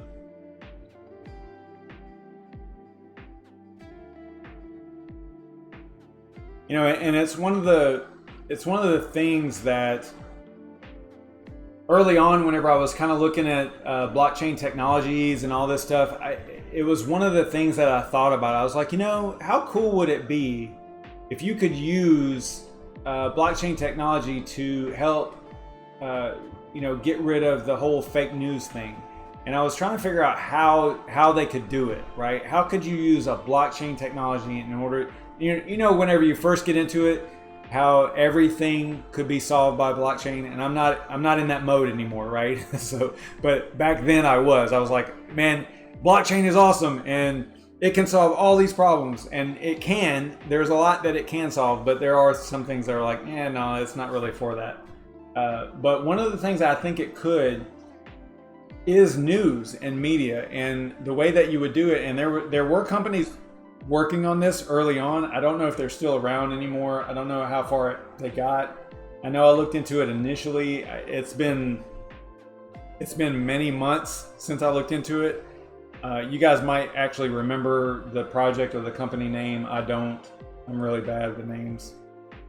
I think I can't remember what it was, but basically it was like this. Okay, so the way it worked, or the way that it was going to work, which I haven't seen anything about it lately, but I doubt that it was probably an ICO that probably died, right? But I don't know for sure. Don't quote me on that.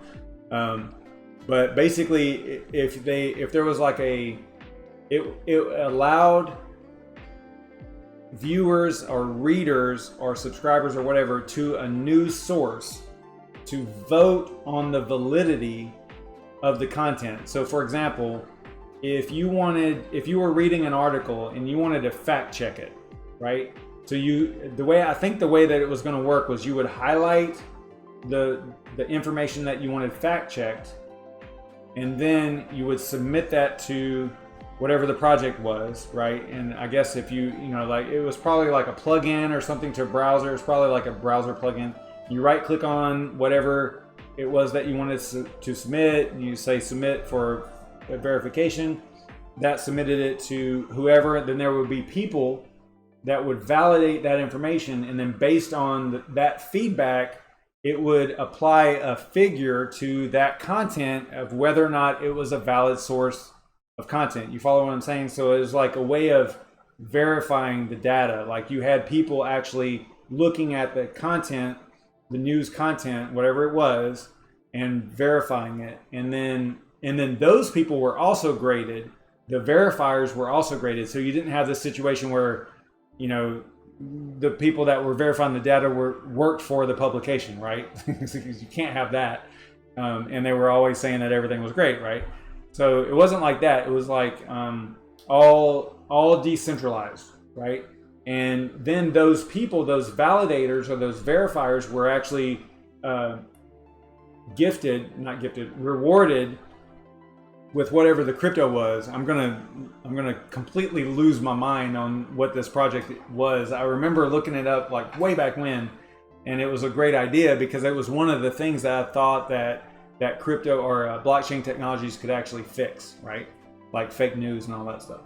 And I just don't remember the name of it, but it might still be out there. I don't know. It's like I said, it's probably an ICO that probably died. I don't know.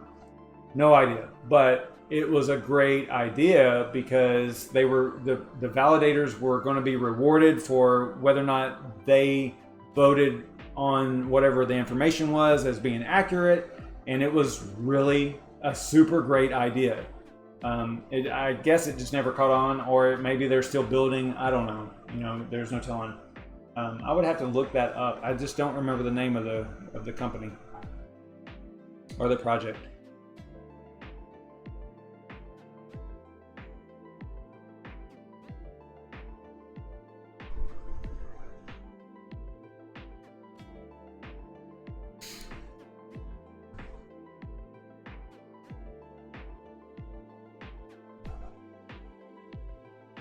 Yeah, you're right, Red Panda. I'm reading your comment for sure.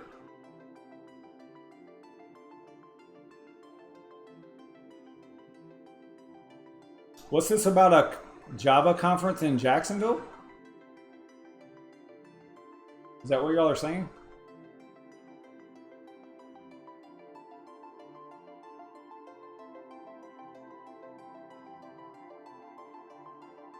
Yeah, it's really frustrating, you know, what goes on in the media and the information that people are inundated with. It boggles my mind. I went from not even paying attention to the news at all for basically the majority of my life. I didn't really bother with it. It didn't concern me. I didn't think that it concerned me because, you know, whenever you're kind of growing, I don't know if it is how it is now, but whenever I was growing up, I thought that, you know, back then, okay, now this is pre-internet, you know, pre-connectivity, pre-over-connected status. I would think, like, if you mentioned China, for example, I mean, it might as well be on another solar system, in a whole other universe, because you're never going to go there. You can't communicate with them. You can't do anything with them. And the internet brought everybody much closer, right? Because now, all of a sudden, you could actually communicate around the world globally instantly, right? Which was a great innovation. I have no idea where this story was going. What was I saying?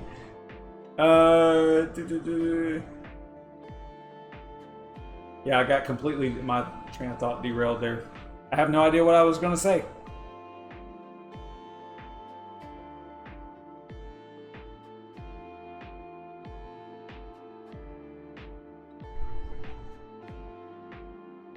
I read something and I was going on some type of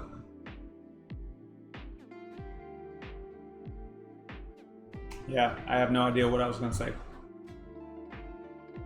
So Matt Spoke is going to be in Jacksonville. Yeah, the fireball is definitely kicking in. In October.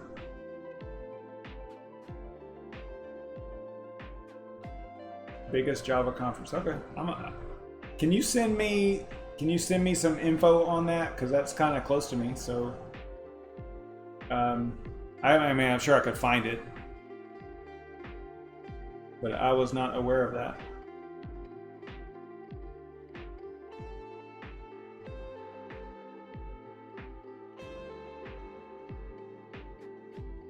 Yeah, I have no idea what I was going to say, but it was profound. Trust me. Whatever it was going to be like eye-opening, profound shit.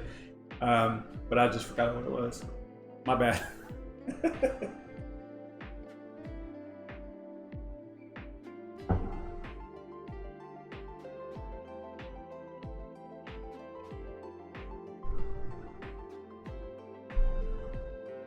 Okay, so it's not in Jacksonville. Jack's conference. So whatever that is. Okay, got it. It's in the United Kingdom, bro. Alright, I got it. You know, JAX is short for Jacksonville, though. So, just so you know. I think the airport there is Jax or something like that. Well, that's cool. Yeah, I really wish I could remember what I was going to say.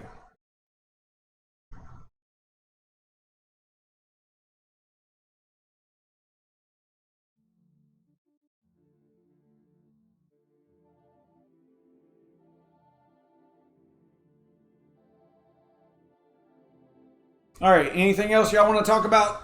It's 11:25. We've been going almost 2 hours. It's crazy. That's crazy.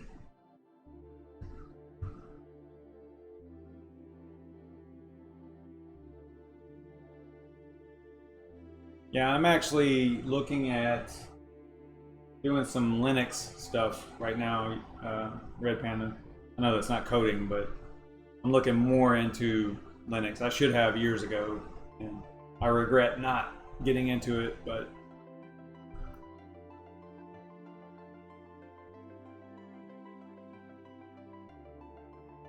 yeah, coding is, you know, learn to code.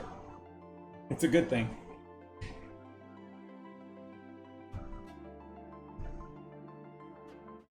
Let's see, what was I going to do?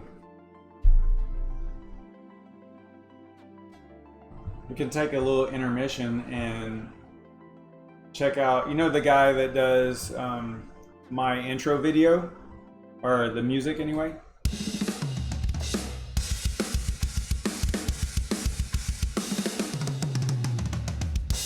That music, or that drum, those drums, that is Cobus. And Cobus is super cool. He's from South Africa, and he has been around YouTube since like I want to say his first video was in 2007, something like that. And I've actually been following him since then. And I got with, you know, I've talked to him over the years, and, you know, just really off and on, maybe like 3 times over that whole entire time. And I asked him to do the intro music to my videos, and he did. So that was super cool. But I got on kind of a little Cobus kick today, and I was watching, yeah, like this one is sick. This is a little bit older video, but if you like Avenged Sevenfold, he does quite a few. I think he's got 3 or 4, maybe 4 Avenged Sevenfold videos. So super cool stuff.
So like I don't know, I can't stop smiling whenever I see that, because he's so awesome.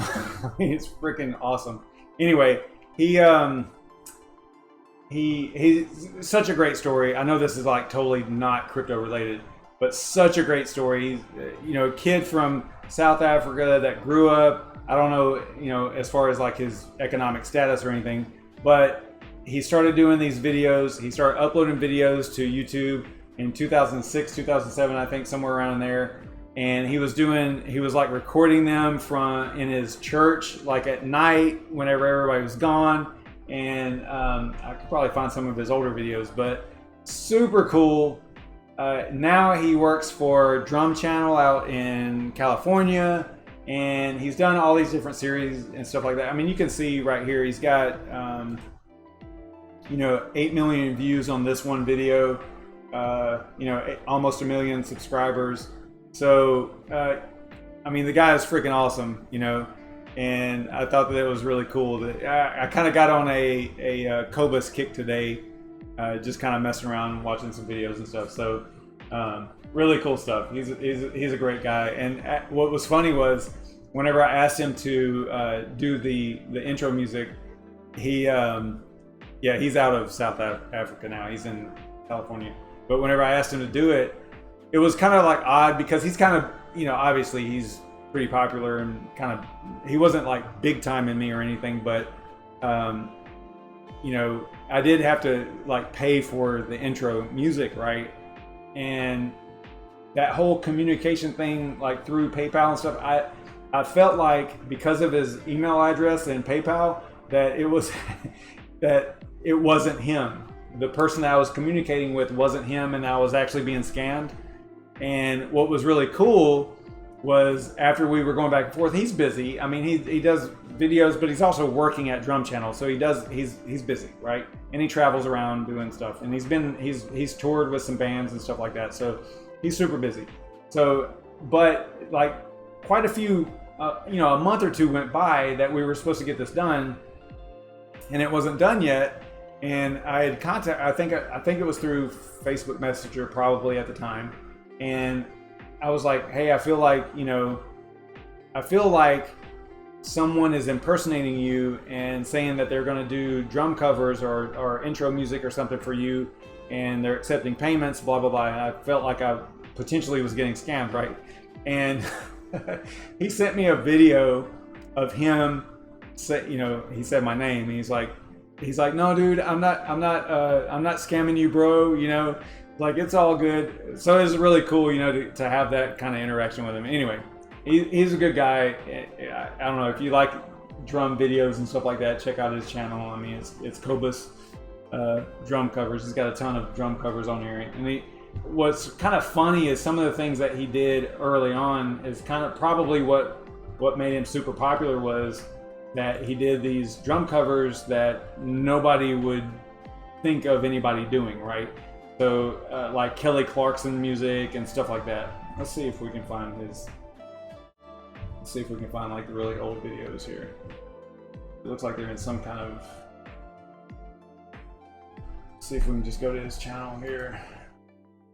I'm not subscribed to him on this channel, but yeah, see, like Backstreet Boys. So he does some good stuff, Yeah, so like 10 years, look at this right here, 10 years ago. Wow. And that was in his church, like I was saying, really cool stuff. So it's really cool to follow his journey over, over more than a decade here. He toured with Busted. Yeah. I don't know a lot about them.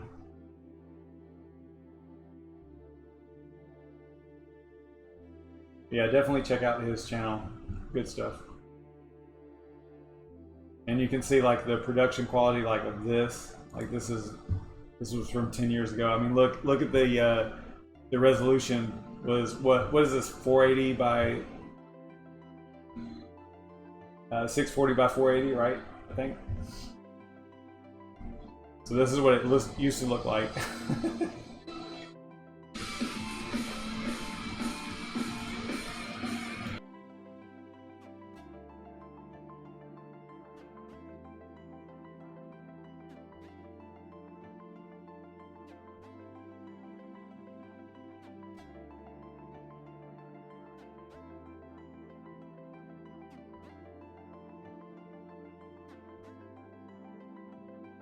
So it was super awesome. And then, so like he also did these videos where he recovered like those songs. So like that was Avenged Sevenfold, Afterlife. Sorry about that.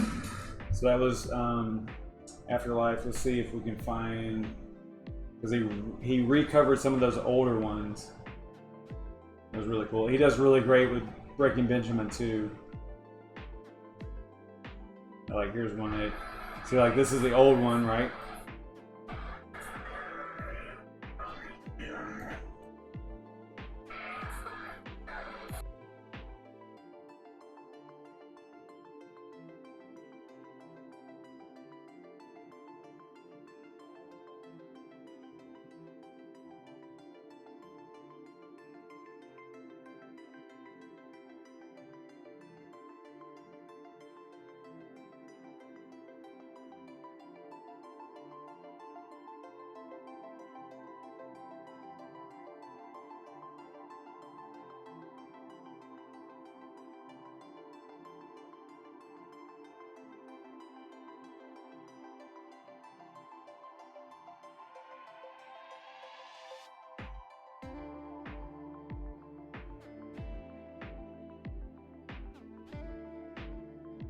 So totally awesome stuff.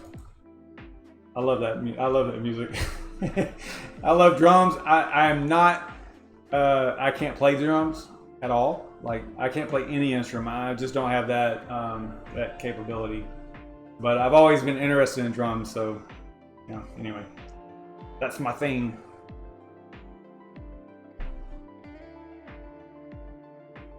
Yeah, he goes back to South Africa from time to time, you know, to visit family and whatever. I follow him on all the socials and all that stuff, so. No, I have not enabled Super Chat, and I am totally rebelling. And it's probably not only the titles and that whole, you know, algorithm thing, but it's probably why the channel's not growing very well. I mean, obviously content and titles and stuff like that, all that plays into it. But I haven't enabled Super Chat because they take 30%. YouTube takes 30% of every donation. And I think that is absolutely insane. That is a huge amount. And let me give you an example. This is what upset me the most. I read some stories about like fundraisers, right? Where they were raising funds on YouTube, doing videos for a specific cause, right? And they raised whatever the amount was, $10,000, right? So let's say that they raised $10,000 through Super Chat, right? Donations for this, whatever the charity is. And it was like a brand new channel, is like they just started doing it. They were shocked that YouTube took so they raised, let's just say for simplicity, they raised $10,000. $3,000 of that went to YouTube. So they didn't raise $10,000 for this charity. They raised $7,000. That's crazy. And that is why I haven't enabled Super Chat. And it's probably why my channel is going to not do well, right? I'm a real guy, okay? And that type of stuff drives me crazy because I don't agree with it. You know, yes, do they provide the platform? Yes, do they pay for the servers? All that stuff. But you don't think that YouTube is making enough in advertising to not take 30%? 30%. That's like Michael Johnson saying that's more than government. Why do you why?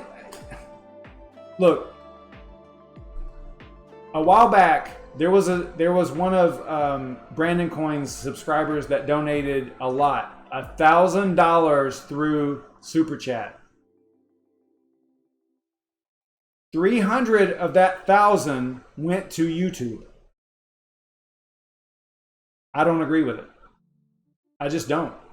If you want to donate to me, there's some, you know, crypto addresses down there. I think I have, I don't know, Aeon and Bitcoin and stuff like that. And look, I have no problem mentioning you. Like if you want that recognition, like, hey, you know, because that is kind of the cool thing about Super Chat is, you know, depending on how you have it set up, you can have it, you know, you can type in something and text something or whatever and have it show up on the screen. I get all that. All that stuff is super cool. I get it. I do. But those people that do that typically don't know that YouTube is taking 30%.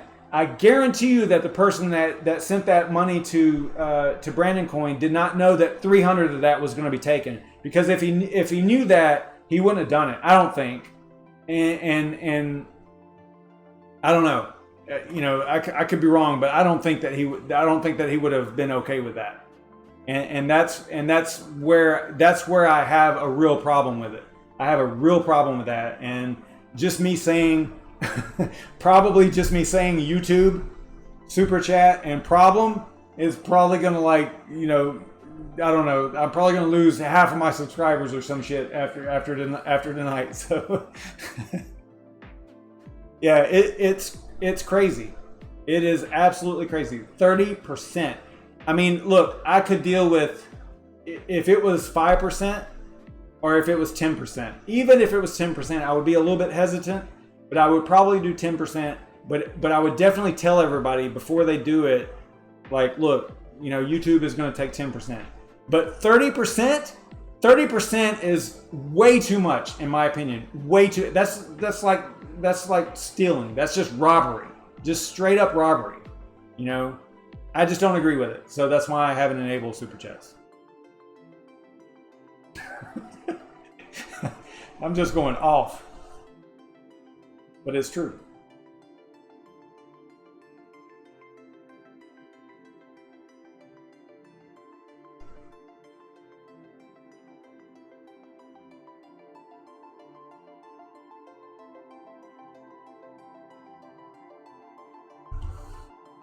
Okay. Gotta calm down. Alright, what do y'all want to look at? Anything? Aeon price action, maybe? Oh, it went from 8% to 6%. Bummer.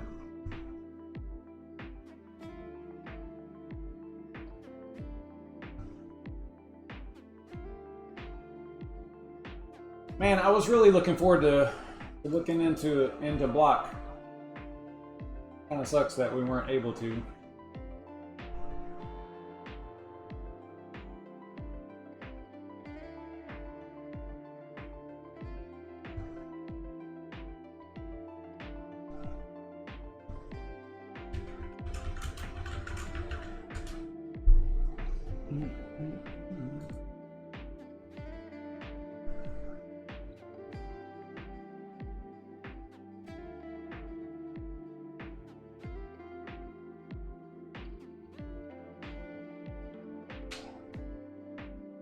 So, Yashnik, you said that the proof of work algorithm is going to stay the same, right? So 2109 Equihash. I think that's what you said, if I remember right. And this is talking about the Aeon Unity proof of stake, proof of work, hybrid structure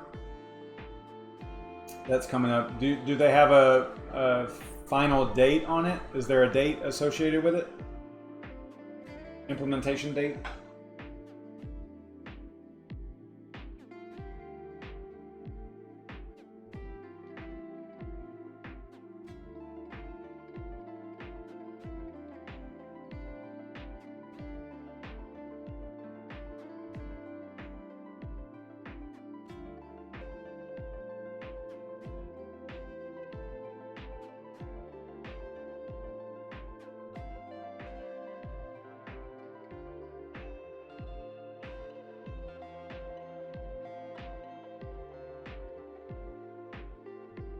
Yeah, the cool thing about master nodes or the whole staking thing that a lot of people kind of overlook is the capabilities that it provides, right? So you can use these nodes for I don't know all the details of how Aeon intends on using them, but I think it's got to do with smart contracts and things like that.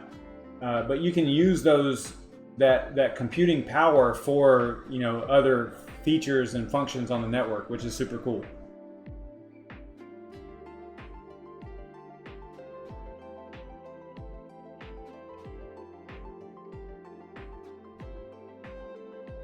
So you can kind of think of it as actually adding to the capabilities of the network is a simple way to look at it.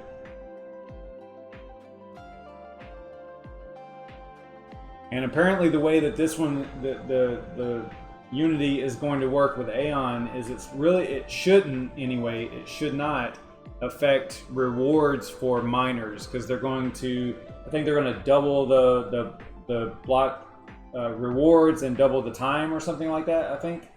If I'm not mistaken. So they're going to make it basically to where it doesn't affect miners in a negative way. Yeah, and like Yashnik is saying, that, you know, some people criticize hybrid, proof of stake, proof of work, but oftentimes those are implemented in a really a shitty way, right? Like a way that doesn't even make sense. And I think that Aeon is looking at a much more, a better way of implementing it. Like I was saying earlier, that it's not going to negatively impact miners, right? You know, obviously I always focus on impact to miners and how miners are affected by whatever the change is. You know, I talked about Zell, you know, this week, the Zell project, and I really commend them on their proof of stake, proof of work, reward distribution. I think that it's solid. I think that 75% to proof of work and 25% to the Zell nodes, I think that's a good split. I don't think that it's you know, it's negative in any way.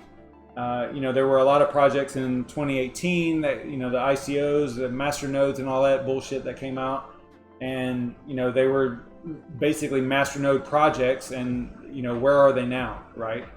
So I don't think that Aon is going to go down that road where they just focus on the master nodes and that's it. I think that they have kind of a similar take on it as Zell does, where it's like, hey, you know, the miners got us here, the miners are important, the miners secure the network, all that stuff. And like Michael Johns is saying there, you know, that Aon respects the miners, because, I mean, it's basically, you know, I remember hearing somebody say it years ago, probably, well, it would have been last year probably that I heard it, where they were saying, like, talking about a specific project, you know, a blockchain project, and they were like, the miners are the network, right? I mean, in reality, that's true.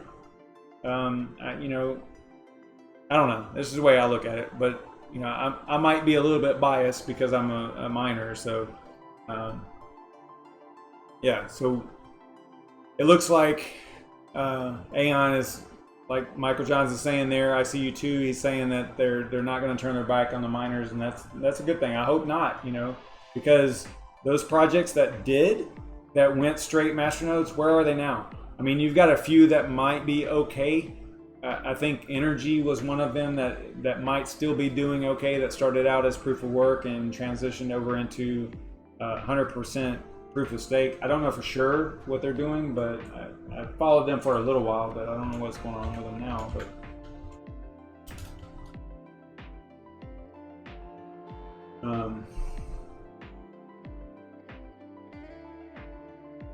yeah, not great. So anyway, yeah, there are some projects that started out as proof of work and transitioned over into 100% proof of stake, which those, I don't know, I can't really support that, obviously, because I'm a miner, but, you know, I don't know, it's kind of like forgetting where you came from, you know? Not a good look, in my opinion.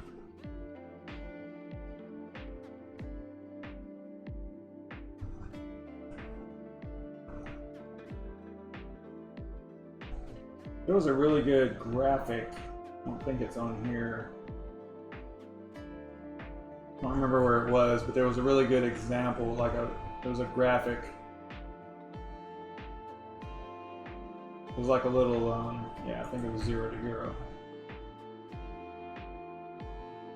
Yeah, with masternodes, you end up with a cartel, right? So if you've got more money than someone else, then basically you can take over a network. And, you know, if you're obviously if you're familiar with crypto projects in general, you know, that is not the goal. The goal is to be decentralized, not centralized. So.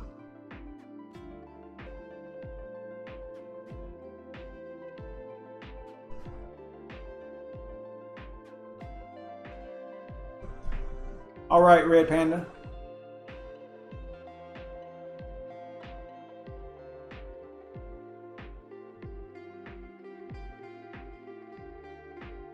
Yeah, so like right here, I actually highlighted this from a while back. It says what Unity does is that it runs proof of work and proof of stake algorithms concurrently.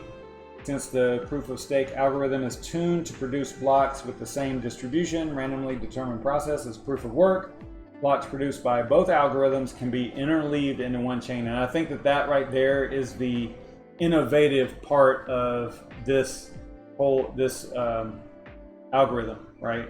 because I think in the past it didn't work like that, and that's why this particular hybrid solution is different than most, or actually different than all other implementations previously.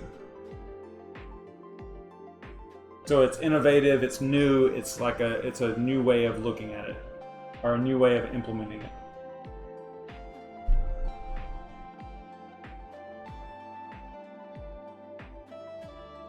So for the people that talk about, hybrid consensus mechanisms never working or whatever, they don't know how Aon is going to implement it. If they're saying that about Aon, right?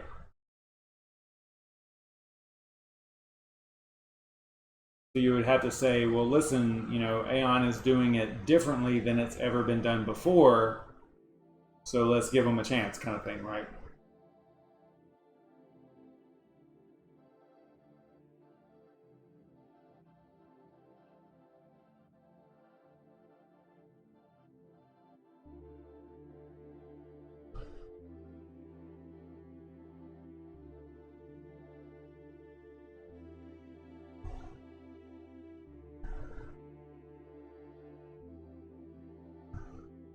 So do y'all remember whenever my machine used to crash all the time? And now it really hasn't. Knock on wood. It hasn't been doing that in quite some time, so it's actually a good thing. It was actually, what I discovered is it must have been the memory. I probably had a bad memory stick, because the way I troubleshot it, eventually, I didn't know what the problem was. I went through a lot of different troubleshooting steps. I was thinking it was overheating. I was thinking it was the processor. I did the whole repasting. I thought it was the GPU. I put a new GPU in it. It was all kinds of different troubleshooting steps. And come to find out, I guess it was the memory, because I had, and yeah, actually at one point, I was so into troubleshooting this thing that I thought it was the mouse. It seemed like, because I had a cheap wireless mouse, and it seemed like that was the problem, but I don't think it was. So come to find out, I had 16 gig of memory in this machine total. So I had 4 sticks of 4 gig. Yeah, because this machine's kind of old. And I can't remember what it was that kind of ran me down that road, or led me down that path to troubleshoot the memory. But I had run all kinds of diagnostics on the drives, because I was thinking it was the hard drives, because I've got like a mechanical drive and an SSD in the same system. And anyway, so I had done all this troubleshooting, and I was like, you know what? Maybe it's just something simple like memory. So I took all the memory out except for 1 stick. And so I was running this machine with 4 gig. And it ran for, I think, a week straight with no lockups or no problems on live streams and everything, with just 4 gig. And I was like, wow, I think I might have found the problem here, So I want to say I put all the memory back in, no. I put 1 more stick back in there. So then that brought me up to 8, and it locked up on that live stream after I added that 1 stick. So I think I just got super lucky, and the stick that I added was the bad stick. And so I just pulled that stick out and put in 1 more, of the other 4 one of the other 2 remaining 4 gig sticks. I put it back in there, so I think I got 8 gig now. I know that's not a lot, but I'm going to build a machine. I'm just working up to it. It's probably going to be a Ryzen 7 3700X, most likely, I think is what I'm going to go with. But anyway, so yeah, so it ended up, I think it ended up being the memory stick. Now, it does every now and then, if I leave it running, or if I'm doing stuff for a few days at a time, then every now and then it'll do a different thing. It'll do the Windows 10, like we found a problem with the little sad face and all that stuff. It'll do that every now and then. But before, the problem is that it would just lock up, like literally everything freeze, no keyboard, no mouse, no nothing.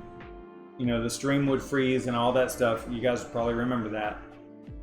And it hasn't done that in quite a while. So I'm pretty confident that it was just bad memory. So, I mean, I don't even want to say how old this machine is. It's pretty old. I'm so frugal with stuff like that, you know. If it works, I don't mess with it. So, but I do want to get a new machine because, I mean, I don't know. I think the video quality and stuff like that would probably go up with a new machine. You know, more cores and all that stuff. So I think even like a live stream environment like this would look better, you know, with a newer machine. So yeah, cool stuff. I did test the memory. I want to say that whenever I did the test, there was no recognizable problems. But I might have only done no, I did the test on all of them. Yeah, I don't know. I need to document this stuff a little bit better. I don't remember exactly, but I do remember doing a mem test on it.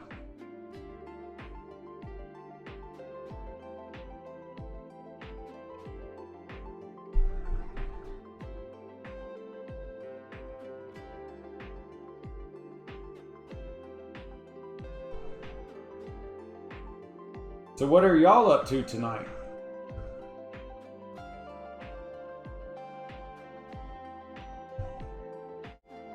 This live stream is like gonna totally like blow away my stats because we're going on what, 2.5 hours? Is that right? Is it 3? Yeah, 2.5 hours. 2.5 hours of me yapping.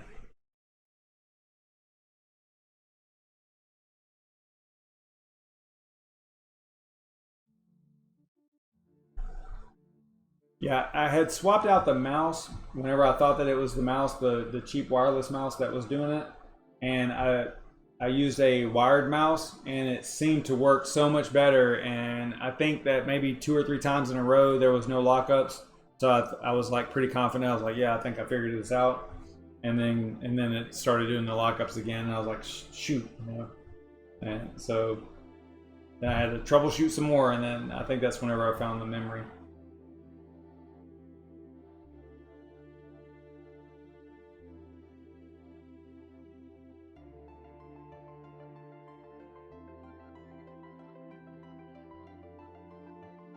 So did y'all get all your crypto off of Binance? If you had any over there? I've got some dust over there. Like there was some airdrops from, I want to say I had some Tron over there, like way back when. And I want to say that, I think I recently did it. I want to say I did a video on actually getting that off of there, but I might have already had the Tron off of there. I still have some of it, I think. I don't know. See, again, I need to get back to that whole monitoring thing. But anyway, so I think there were some airdrops over there on Binance that because I was holding Tron, they airdropped some other stuff. Might have been some other projects too that they airdropped, but it's not worth anything, and I don't even know how I could get it off of there, to be honest. I guess I would have to have a mobile wallet or something that supported those tokens, but I'm not even worried about it, to be honest.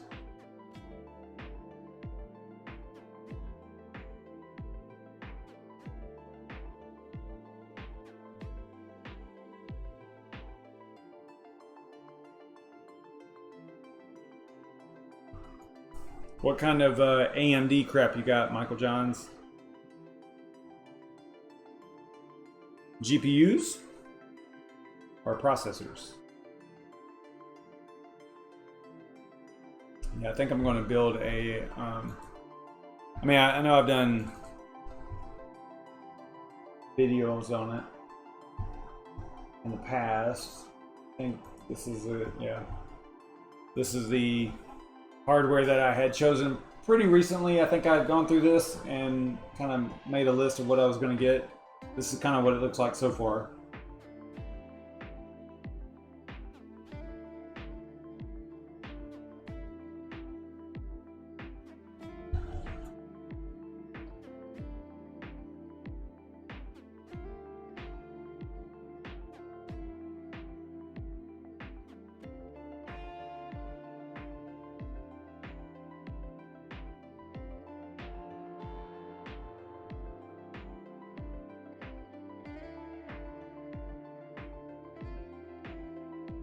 I like documenting things and kind of looking at it and waiting a little bit, right, to see if price drops. I can give you a good example, like these two these two monitors here, the 31.5 32 inch.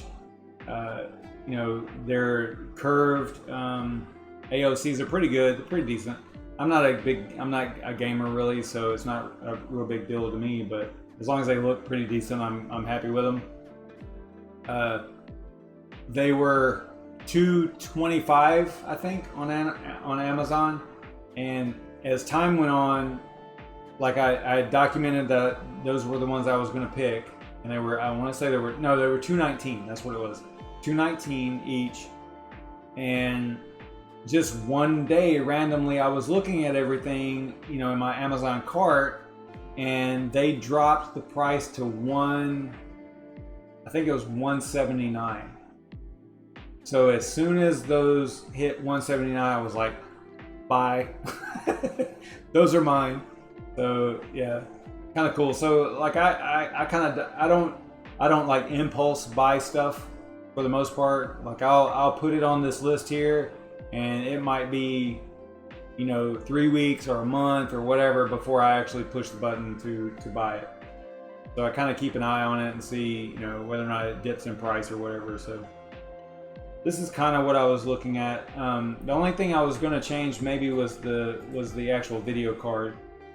Because I'm building an AMD system, I would probably go with maybe a 5700. But the problem is that I want, you know, this was kind of like a themed build, like a Stormtrooper, you know, the name of it is Stormtrooper Riot Gear PC. So it was kind of like a themed build, right? So it was kind of themed around this little guy right here. You guys know how I like Star Wars, so so this was going to go on the inside, right? You know, like kind of cool theme type stuff. So it's going to be black and white themed, basically like a Stormtrooper, right? But this card here, this GeForce RTX 2060s, it is white. You can see right there, it says white. So it would look really cool, and the case has it to where it's, what do they call that whenever it's vertically mounted? It's not like in the motherboard, so it's like you know, you would use an extender, PCIe extender, but not the kind for mining, but the actual full extender to get it vertical, I guess. Vertical mount? I don't know what it's called.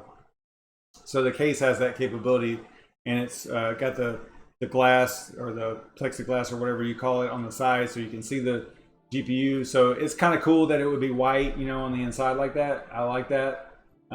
Again, it's themed. So I mean, some people are like, why are you worried about that? And I'm not really, but I do think that it's kind of cool looking, right? Because I want to look at something that I build and go, you know what, I built that shit, you know, that's kind of cool looking, you know. That's just me. But because this machine I built many years ago, and it doesn't really look that cool. It's all closed off and everything. So anyway, so that is kind of what I was looking at there. Let's see what show y'all what it looks like if you're not familiar with it.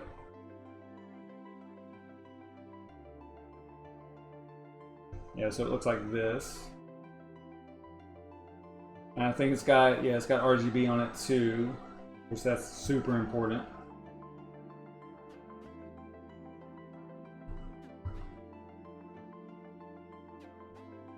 So that is what I am looking at. But like I was saying, I would probably change it. I might change it to like a 5700, but it just might not be as themed. You know, it might not be white or whatever. So I'm probably not going to worry about it too much.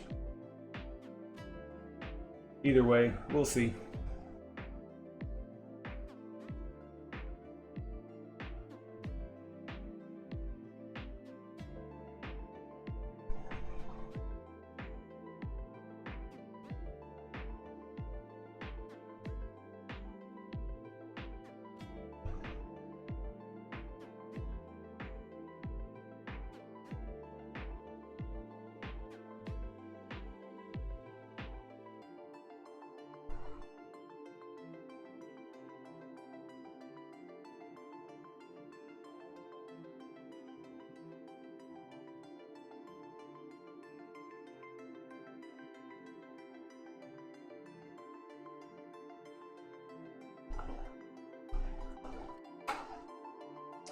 So I'm empty.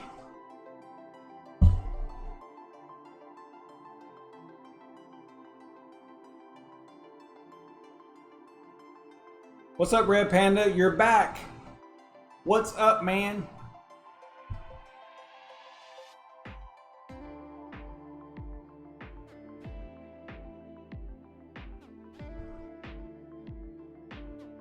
We were just kind of going over the streaming computer build that I was thinking about doing. Actually, I'm not thinking about it. I'm going to do it. I'm documenting what I'm looking at and kind of waiting on, not really waiting on anything, really. I could probably pull the trigger on this pretty quick, but just kind of seeing, I don't know. I don't know what I'm waiting on. I'm not waiting on anything other than just clicking the button to buy it.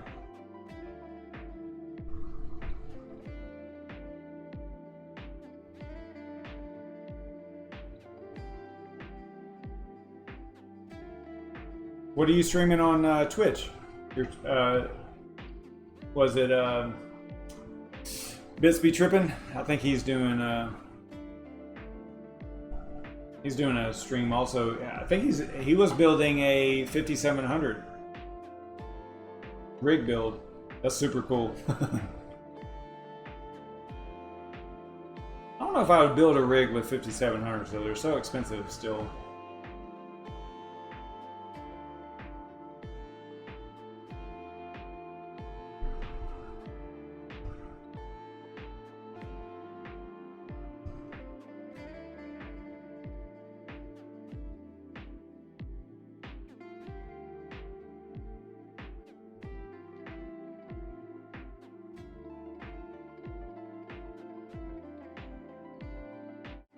Man, this space is so small, right? Golly.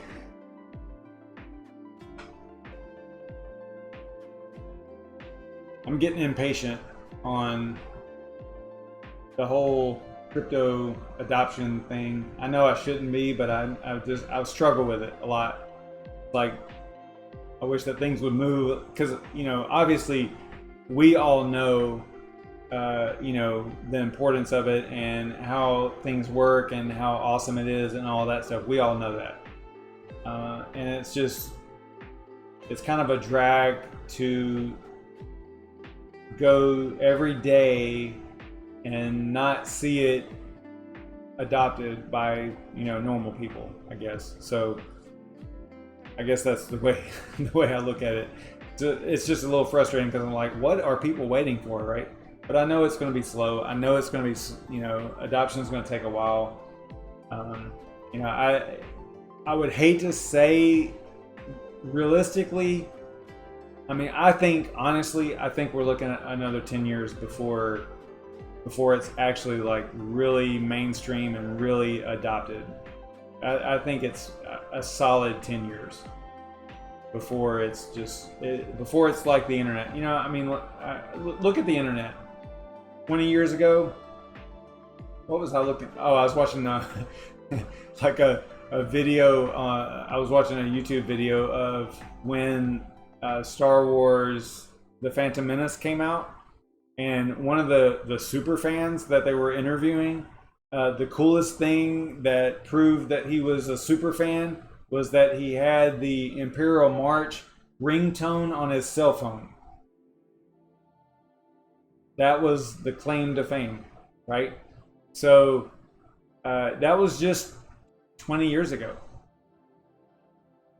So look at where we're at now, you know, with the internet, cell phones, mobile phones, smartphones, all that stuff.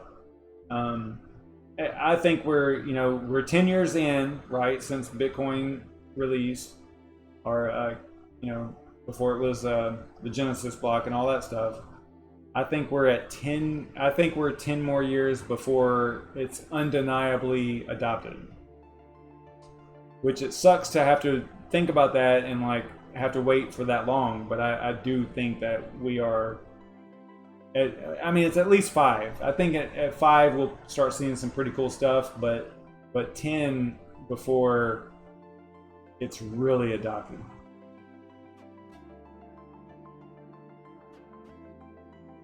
And yeah, you're 100%, 110% right, ICU2.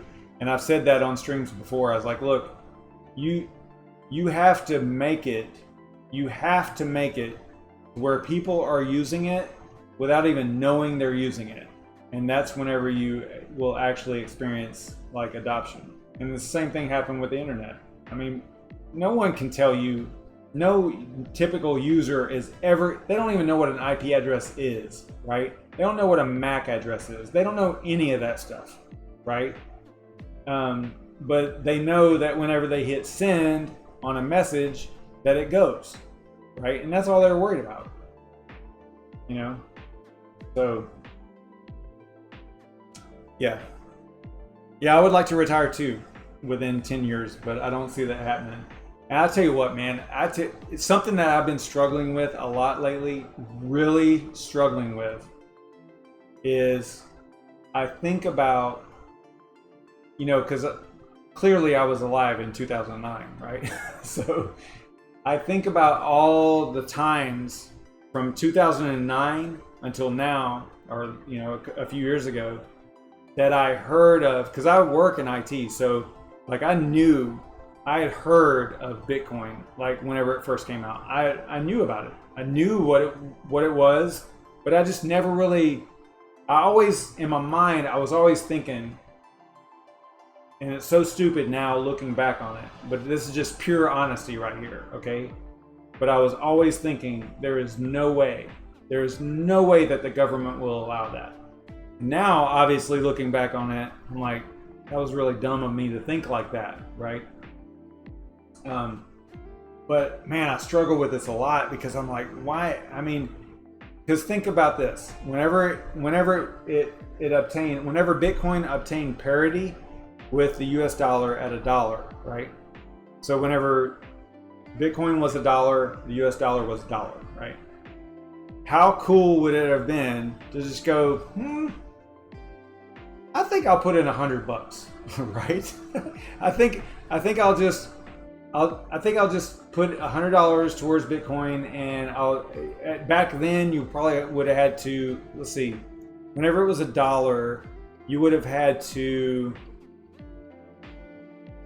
how would you have, because I don't think there were exchanges back then. Not whenever it was $1. I think you would have probably been like an over-the-counter kind of thing where you would be communicating with someone online and you're like, hey, I'll give you $100 for 100 Bitcoin or whatever, right? So let's just say you did that. You know, I mean, wow. You know, so that's something I struggle with because I think about it because I was in the environment that would know about Bitcoin, and I did know about Bitcoin way back when. I just never really, you know, life was kind of going on and life was in the way. I wish that I could have stopped like the life distractions long enough for me to go, because it literally only took once I decided to investigate it a little bit, it was only about 5 to 10 minutes worth of my time before I was going, holy shit. You know, this is freaking awesome. You know, and not only that, but the whole 2008 financial crisis and all that stuff, it hurt me bad because I was a homeowner. So, you know, I was devastated by that. You know, and it took me 11 years to dig my way out of it, right? Not that it was a real big deal, but what I'm getting at is my home. My value of my home basically was 50% of what it was whenever I bought it, right? At the lowest point, it basically had lost 50% of value. And that all happened in 2008, 2009, 2010. So in my mind, I was always thinking, you know, there has to be a better way. There has to be, why is this happening? Why is the government, you know, basically at fault here? Why are we bailing out all these banks and businesses and stuff like that whenever I'm the one that's hurting, right? I'm the one that pays the taxes. Why are my taxes being used for, you know, for bailing out these companies? Anyway, so I'm going to get on a totally political rant, and I don't want to. But my point being is that, you know, I was keenly aware of what was going on back then, and I was always thinking like, wow, there really should be another way. And had I taken that 5 or 10 minutes to look into Bitcoin once I first heard about it, then I probably would not be here doing videos. I would probably be somewhere else doing something really cool, and I don't know, driving a cool car and all that shit. So yeah, it's something I've been struggling with recently. Like, wow, man, I mean, I was in it, I was there, you know, I heard about it, and I just didn't take the 5 to 10 minutes to look into it, you know, and it's really frustrating. But you know, the silver lining is that we, especially the people that are in the chat now and that watch these videos and stuff, we are so incredibly early.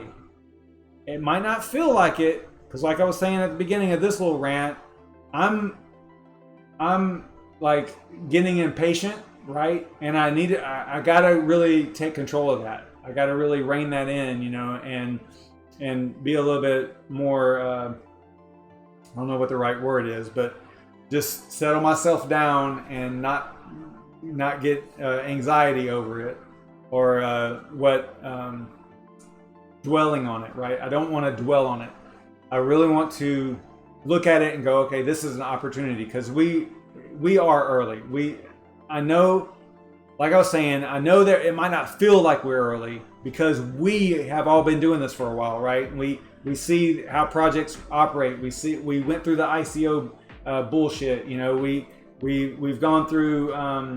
You know, I wasn't around for Mt. Gox. That was way before me. But you know, all these different things that have gone on. You know, we've all been through it, and we're kind of wondering what's taking so long, or at least I am. I'm like, why is this taking so long? And it's really not.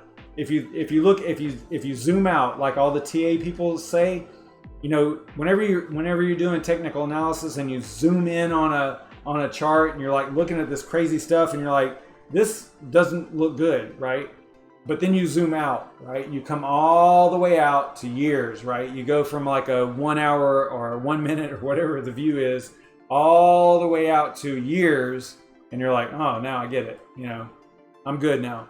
Although I do think there were there's a lot of technical analysis folks, YouTubers and stuff like that are saying that, like, if you look at how things have worked in the past with Bitcoin specifically, you know, the time frames for the bull runs are longer each time, right? So I think that we're in the third. I want to say, all right. So this is the way I do 3. I've talked about this before, but I guess that this is the new way to do 3. I don't know what the total difference is, but whatever. All right, so this is the way I was taught to do 3. This is the way cool people do 3. So 3, we're in the third bull run basically for Bitcoin. If you look at the overall chart, right, from beginning to end, the third big run, and each time the level, I don't know how to describe it, but basically the length of it is decreased a little bit, right? So, or the trajectory, I guess you could say, is decreased a little bit. So the first one was like this, the second one was like this, the third one is going to be like this. So we're in the third one, and it's just what my point being is that it's going to take longer to get to that next all-time high, which is frustrating for me because I'm impatient, right? So anyway, I hope that I can just rein all this shit in and be a little bit more patient and not get frustrated about it. It's hard though, because we, you know, like I was saying, we all know where this is going, right? We all know what the end result is going to be, or we all think that we know what the end result is going to be. And it's like, why aren't we there yet? You know, I don't know.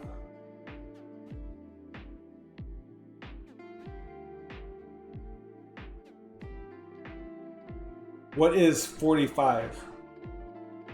Yashnik? All right, so check this out. Let me fire up a video. I'm gonna go make another drink. Let me see what I can do for y'all real quick. we'll play some more.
All right, yeah, I could listen to that all day.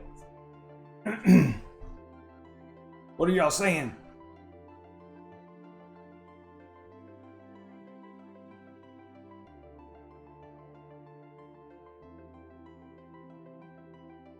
Yep, I got a new drink. Fresh one.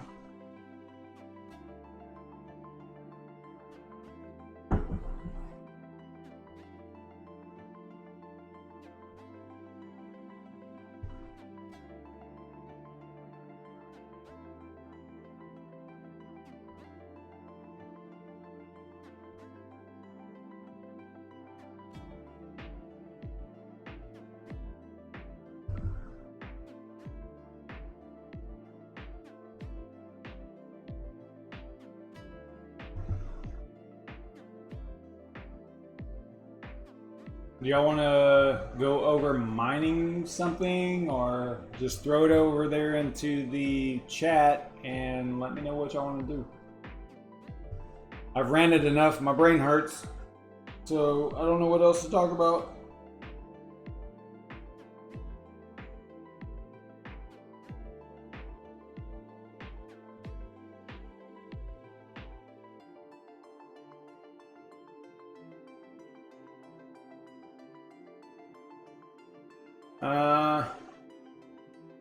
CPU miner for Monero's upcoming hard fork in October. That's to Random X, right?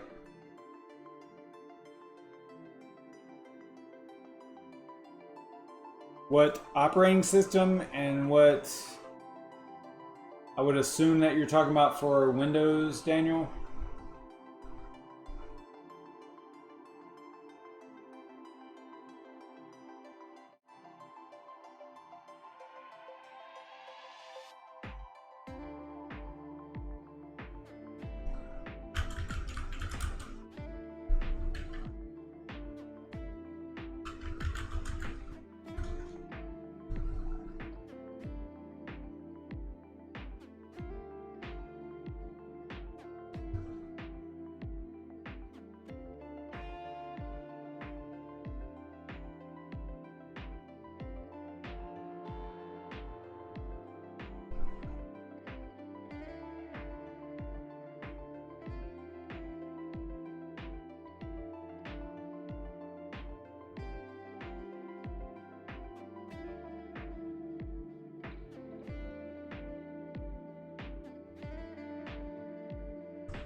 Okay, so what I would do, start over here.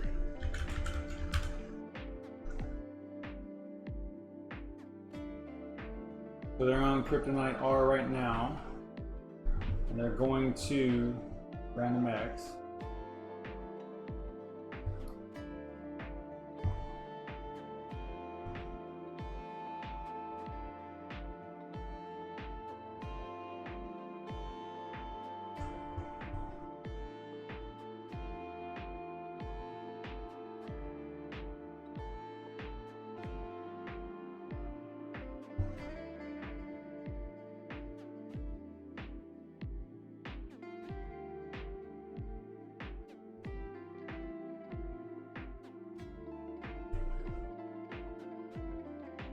I would say that as we get closer, there will probably be information right here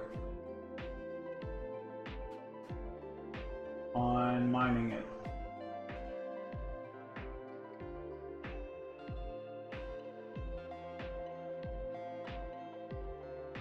And I want to say that some of the miners already support it, right?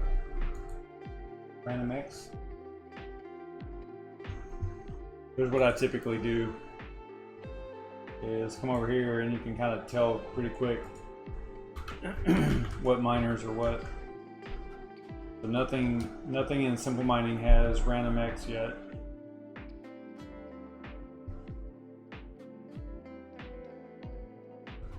So you probably have to get into like GitHubs and figure out what miners support Random X. I think that the Epic miner, but it's specific to Epic, actually supports Random X.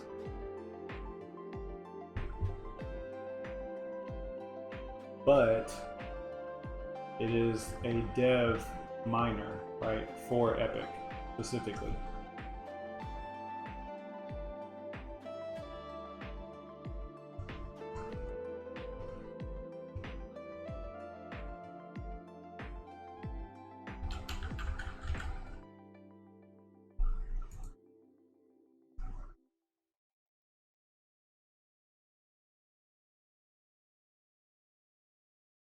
You have 40 i7s? Jesus. Okay. Yeah, I would say that you're probably not going to be able to get them ready just yet because it says October. So, you know, what typically happens is a lot of times the miners, the devs that are actually working on the miner software, you know, they're kind of like scrambling a little bit to implement new algorithms into their miner software. So that's probably what's going on right now, if I was to guess. They are probably working on it. And what miner are you actually using? XMR Stack or something like that?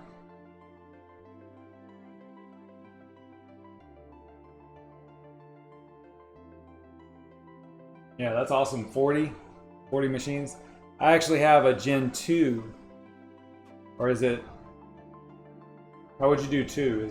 Is it 2 like that? I have a Gen 2 i7.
kind of an old article here.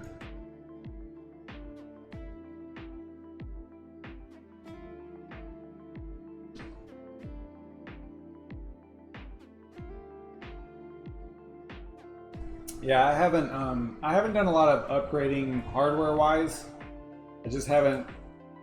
I can't justify it, I guess, based on this, you know, like profit, mining profit. I just can't really justify upgrading a lot right now. So I am still on 580s and NVIDIA 10 series cards. AMD 580s. I've got 26 RX 580s and 6 10 series NVIDIA, and that's it.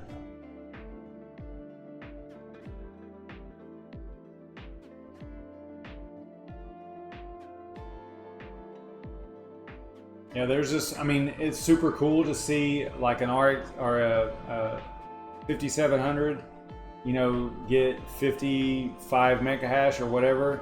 I think Red Panda did a video on that. I mean, it's super cool to see that, but you know, if you can buy two RX 580s for the same price, and you can essentially, you can get more hash rate with two RX 580s. Now I don't know about the power. The power might be a little bit of an issue, but yeah, you know, it's one of those things where you look at, you know, the mining profits right now are just really dismal. It's really bad.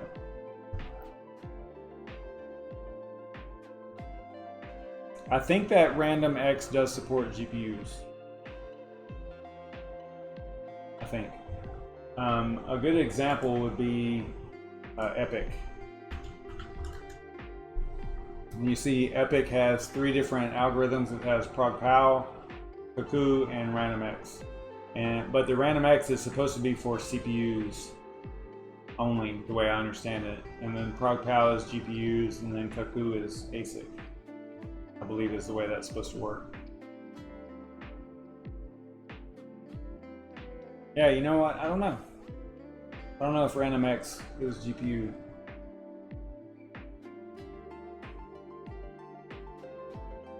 Yeah, I don't know. Don't know.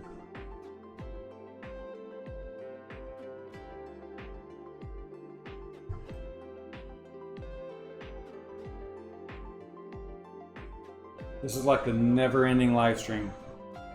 3 hours. just totally like destroying my YouTube algorithm, whatever you want to call it. Because they're gonna look at this and they're, wait, 3 hours live stream? Huh? Oh, and you said some stuff about 30% of super chat and not good, and so no one is going to see this video other than the people that are in this live stream right now.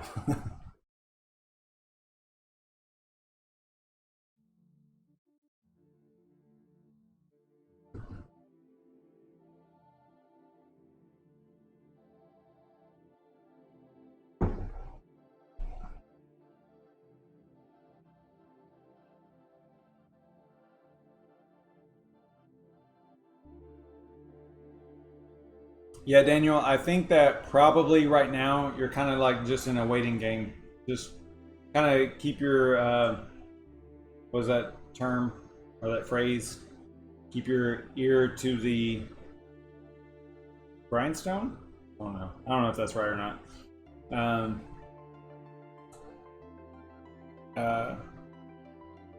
Yeah, just, you know, keep your finger on the pulse of the Monero community and find out, you know, just Google it and say, hey, you know, what's going on with RandomX right now.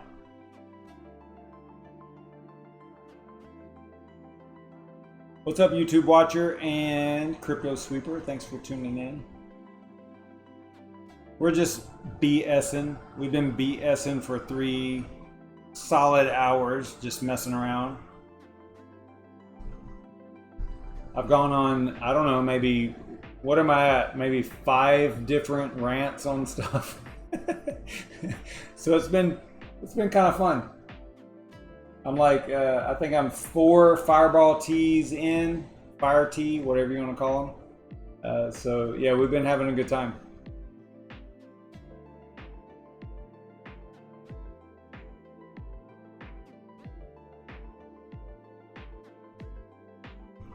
Yeah, maybe as we get closer to that fork, maybe I'll do some content on it. So just you know, keep an eye on the channel. Maybe I'll talk about it.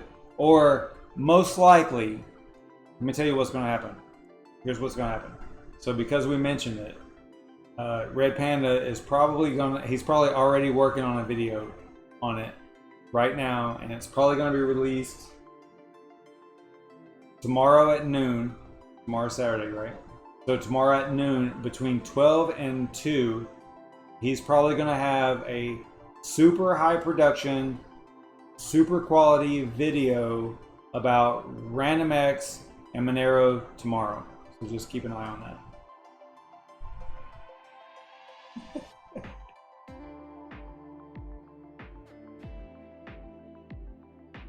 Yeah, these rants are definitely sponsored by Fireball, for sure. Wouldn't that be so cool if like somehow they did actually sponsor this? That's one sponsor that I would actually accept. That would be neat.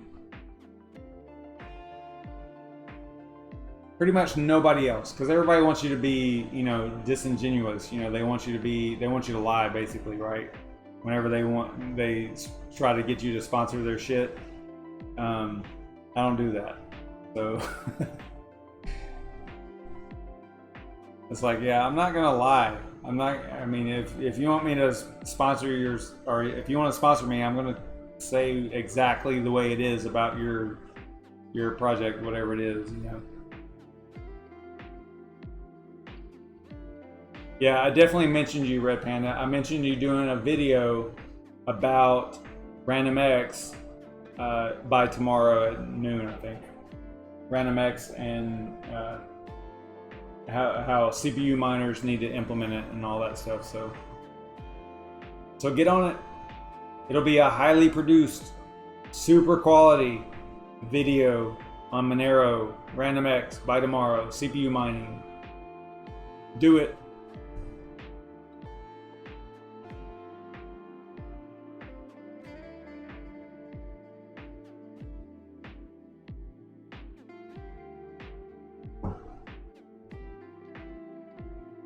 Man, I can't believe that we've been going for more than 3 hours. Ooh, a Fireball rig build. That would be cool. Actually, you know what? Since we're all here, I could actually talk about, because I do want to do, I actually did a Twitter, I did a tweet on Twitter. I don't know where else you would do a tweet. I hate when people say that. I tweeted on Twitter. Well, where else are you going to do it? So, see ya. I see you too.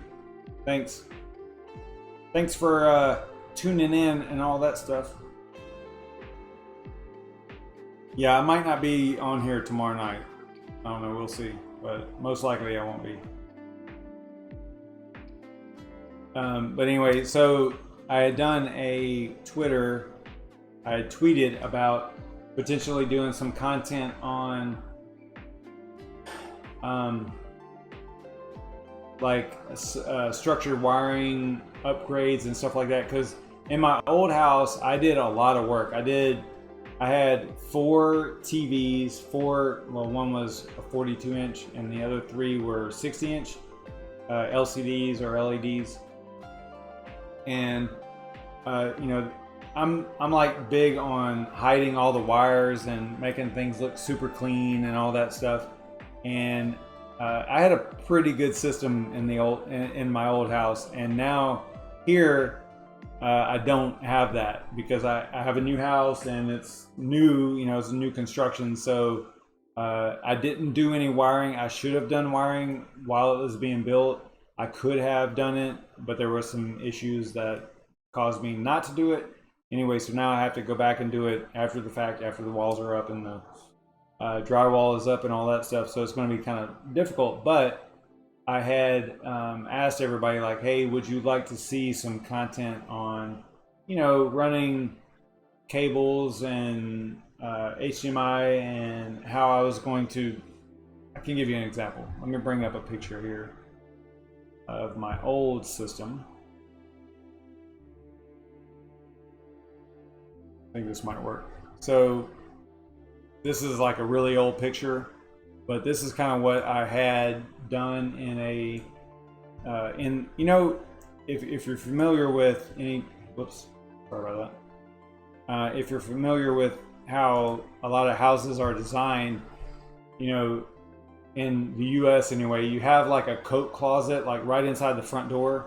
Well, in this particular house, I used that coat closet for all my components, and I ran all the wires for everything to this closet, and then I used infrared repeaters and all that stuff to get the signal so I could control all these devices from any room in the house, any room with a television, you know, the remote control and stuff, so I could turn, you know, whatever. I could control everything like the devices were in that room with the TV from anywhere in the house. So this is not what I have here. What I have in the new house is nothing. Matter of fact, I don't have a single TV on the wall right now. All the TVs are stored. They're not even on the wall. And I've been watching TV on my 32-inch monitor here, and that's it. Right? I don't watch a lot of TV, so it doesn't really matter. But it's just kind of funny that I've gone from, you know, this super cool system, you know, and I had in-ceiling speakers, and you know, you can see the receivers here in the picture, but this is a really old picture. It actually looked better than that at the end, but yeah, so that's what I intend on doing here in the new house. So this is what the closet actually originally looked like, and it's just that little coat closet whenever you first come into the front door, right? And then so I turned that into, let me see here. Yeah, that's like while I was working on it.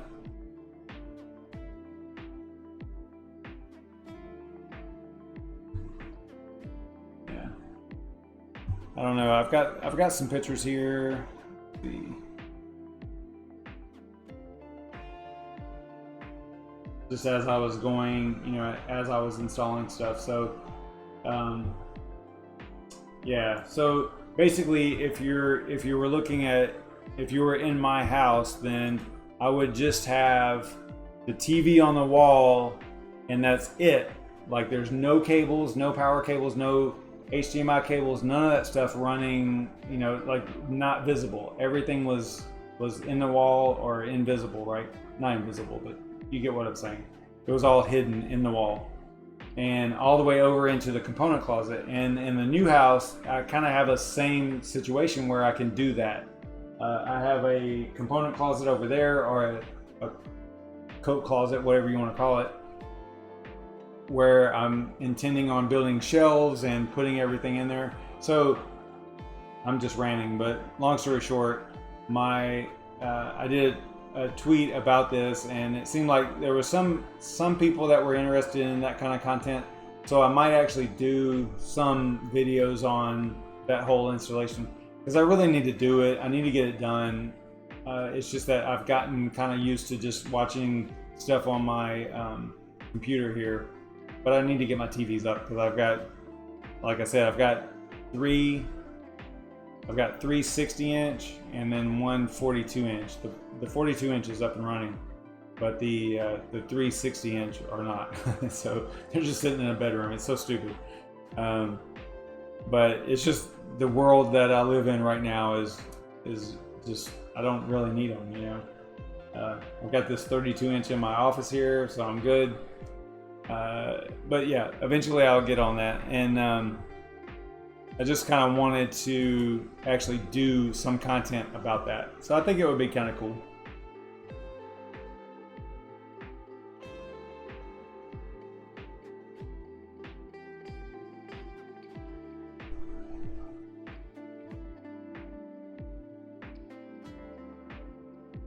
I don't know what y'all are talking about. What are you talking about, YouTube watcher? If I did that, it would be showing dirty stuff on YouTube. What, like whenever I showed like the history or something? I can tell you this, it's kind of weird what happens, because sometimes I'll come home from work or whatever, right? And I'll turn on YouTube and I'll start watching something and I'll fall asleep, or I'll take a nap or whatever. And I don't know what kind of algorithms they use, but there's some crazy stuff that starts showing up on my YouTube if I have the auto play enabled and it just keeps running. It's kind of crazy.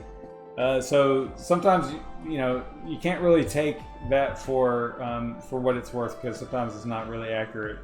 It's like, I'm not clicking on that stuff to actually watch it. It's just something that is auto playing based on the algorithm. So that is funny. Oh, showing pictures. Yeah, I was kind of careful. I might have some stuff that wouldn't be so great. Well, see, I was kind of preparing for it anyway, because I was going to do a video. I was going to do a live stream video of me walking around and kind of showing everybody what I was looking at doing. So I sort of prepared for that, and I had a few pictures up on, you know, that I knew were going to be kind of accurate with what I was going to look at doing. So yeah, but there are actually, now that I'm looking in there, there's like a few that are like, maybe I shouldn't show that one. I have the preview up, so I know kind of what's going on.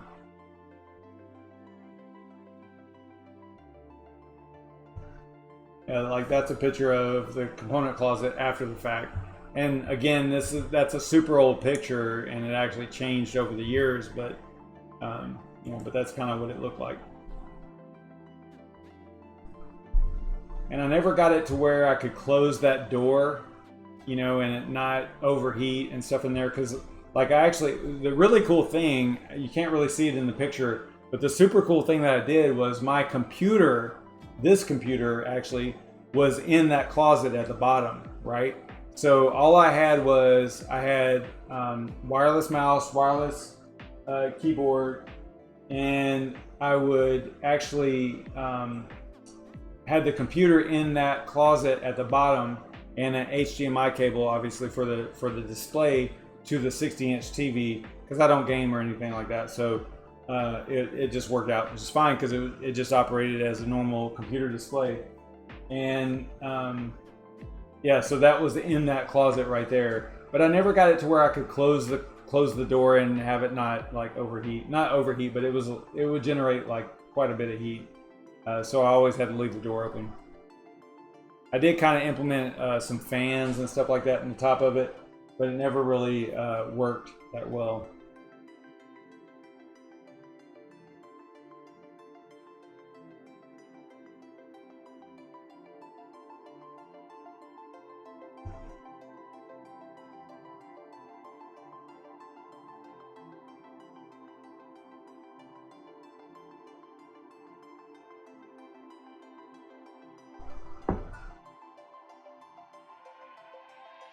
So maybe tomorrow I'll do a video on, maybe I'll do a premiere. Maybe I'll try to challenge Red Panda Mining's time frame, and I'll do like a premiere on like what the plan is with what I plan on doing here. We'll see.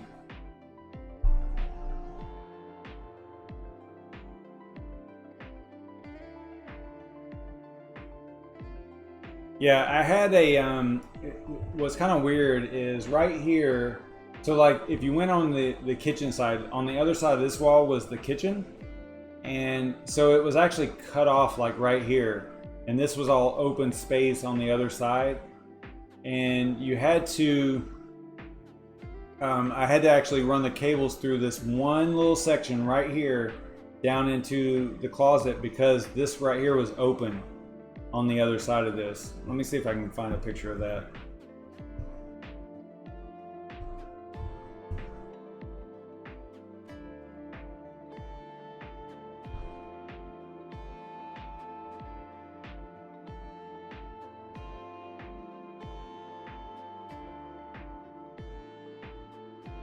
got like a ton of pictures here. Let me see if I can find one that kind of shows.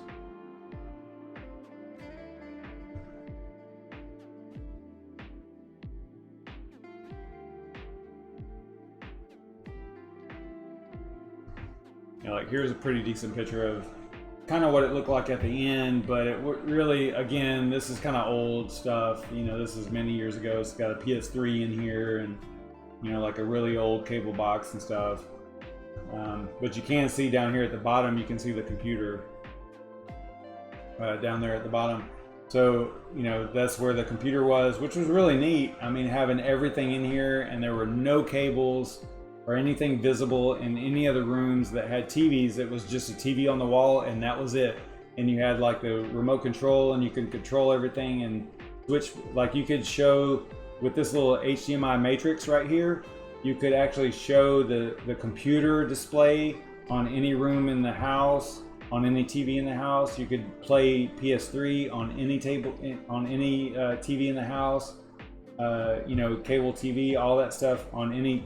You just choose, because this was a 4x4, so you had 4 inputs and 4 outputs, and you could do anything as it was a matrix. So like, let's say you wanted to show the computer on, you know, 3 TVs in the house, then you could, or you only wanted to show them on 2, you could. Maybe on the other one you wanted to show cable TV, you could. So it was really super cool. And I still have this device. It's not this one, but it's a different one, but it's similar. So cool stuff for sure. Yeah, I need to do a housewarming party. We haven't done one yet.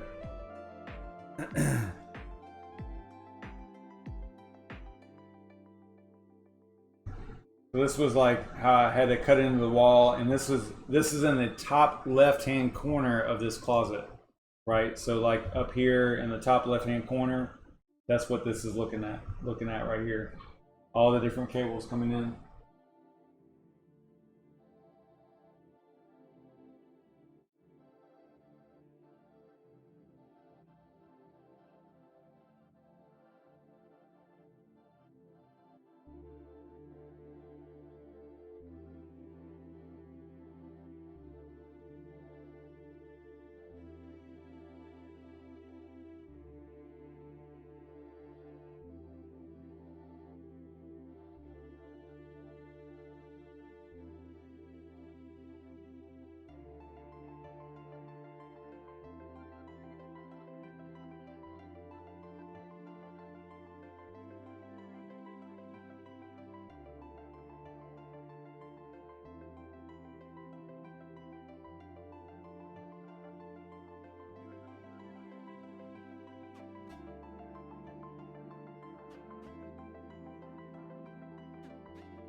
All right, I'm back.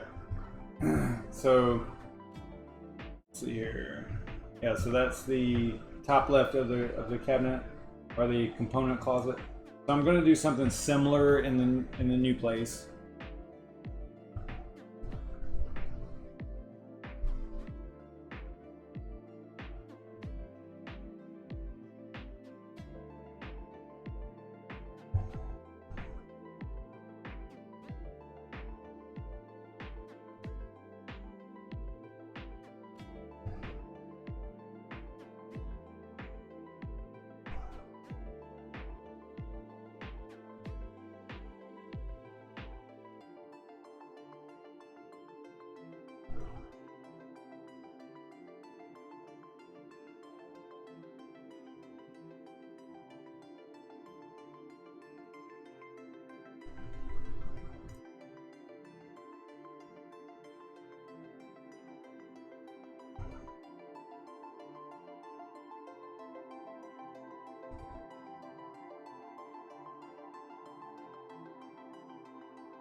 It was kind of a mess at first.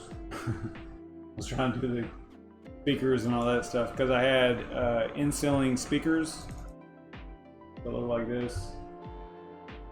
Center channel, left, right, and then I had the rear and all that stuff. So it was kind of a mess at first, but I got it cleaned up and looking pretty nice before we moved. So basically, I am looking at doing something like that in the new place. I've got a closet over there that is very similar to the coat closet or whatever you want to call it, like I had before. The distances are a lot more though, because this house is a little bit bigger than the other one, and I think I'm looking at probably 40 feet, somewhere around 40 feet between here between where I'm sitting and the closet, which is over there. So it's about 40 feet. I'm not going to, what I intend on doing, YouTube watcher, is running a solid cable. I'm not going to use any type of wall plate, so I'm going to have just a the type of wall plate where the cable feeds straight through, right? So it's not like a junction, right? So I'm not going to lose any signal or anything like that. I'm going to have the cable, the HDMI cable that goes from my computer or TV or whatever. It's just going to be one cable that goes all the way through the whole system. I'm not going to deal with that loss of the junctions between the wall plates and all that stuff. I'm not going to deal with that. So it's just going to be the cable that comes out of the wall, not a junction point. I know that's probably not ideal because, you know, you might want to, I don't know, change the type of cable or whatever reason. But for my purposes, I think that it's better to not have as low of a number of connection points as possible, right? So if I can have the cable plug into the back of the TV, and then that cable, that same cable, without it transitioning to something else, you know, a wall plate or whatever, goes all the way to the other device, then that's what I'm looking for. That's the way I'm going to do it, so that I don't lose any signal.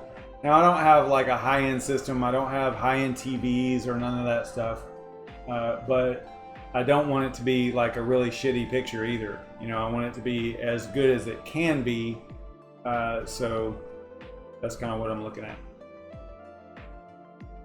Yeah, no jacks. It's going to be straight cable all the way. That's the goal anyway.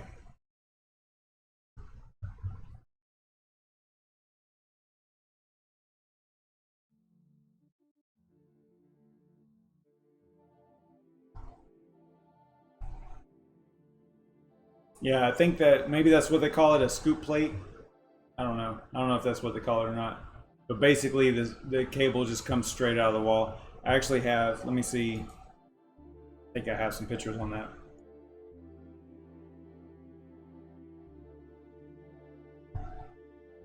Because what the pictures I was showing you were kind of old pictures, like it was basically like the first generation of how I was doing it.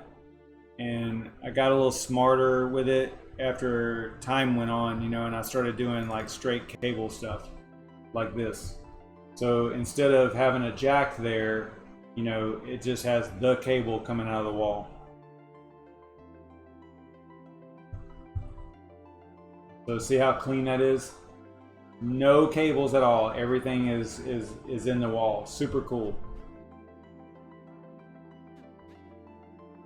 That's the way I like it.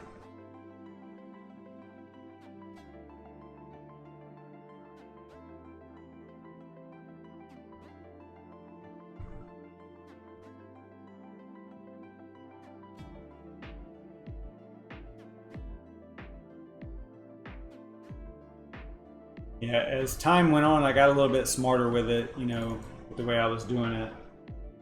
See, here's another one that's just straight out of the wall. It's just the cable coming straight out of the wall. It's no no jack, you know, where you have to plug into the back of it and then you've got another cable coming off of it. I mean, that is super slick and it's nice looking and stuff. And if you take the device down, whatever it is, you know, it's kind of clean looking because all you have is a wall outlet. But as far as technology and you know, the signal quality and stuff, my opinion is this right here is way better. It's way better to have it like this than actually have a jack there.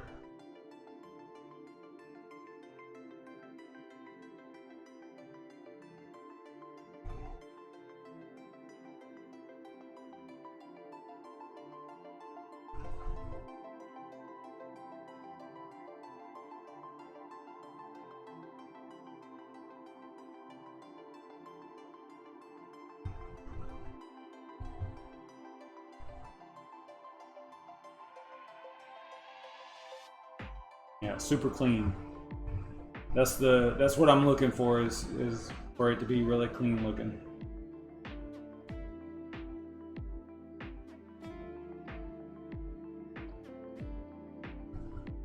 This was as I was running some cables in the old house.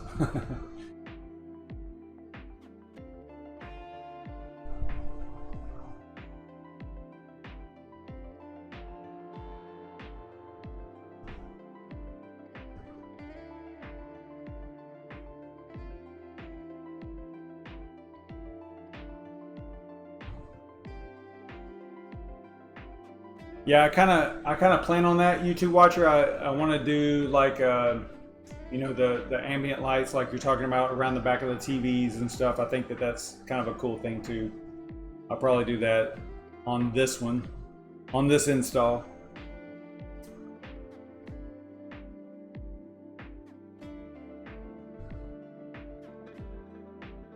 Yeah.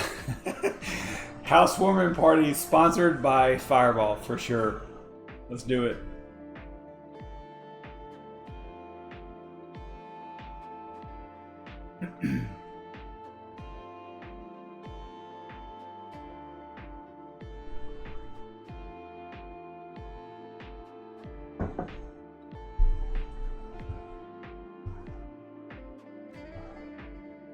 What was really cool about this particular install was having the, what's that called? The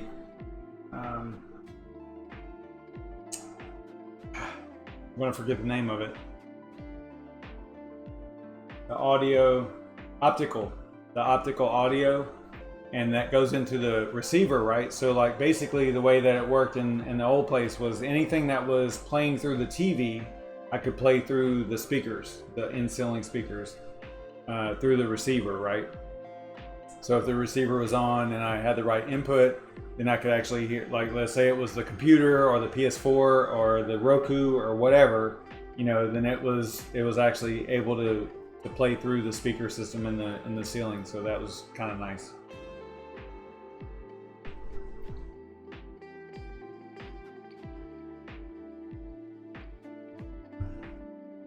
But I plan on doing a little bit of content about that as I go. And actually it's probably going to push me to get it done because like I said, it's not that I'm lazy, but I'm a little bit comfortable, I guess, from just having my monitor and be able to watch TV on my office system here.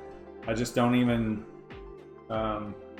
it's like that part of it, the whole TVs and stuff, I just don't need it right now. So, but if I was doing content on it, then maybe I'll actually do it, you know. Some other stuff I did was like I built these shelves over here with the lighting and all that stuff. I built that myself. Let's see if I can get a better picture here. So stuff like that.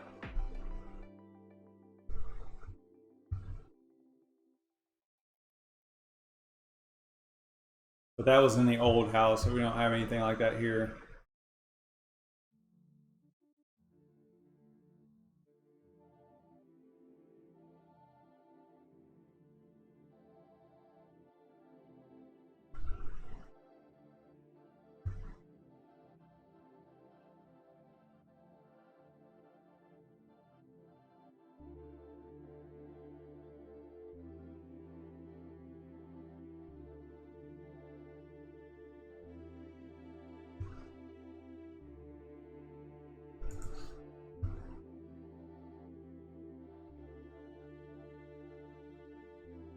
Yeah, I'm probably going to get a few. In the old house, I had a 16 camera DVR system, like a closed circuit TV camera system recording.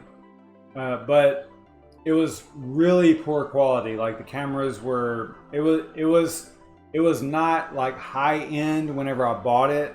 So over the years, it got like, I would look at it and I'm like, yeah, this is not very good. Like the quality of the picture was just really terrible. So in the new house, I'm going to get, I had 16 cameras, you know, over there in the old house.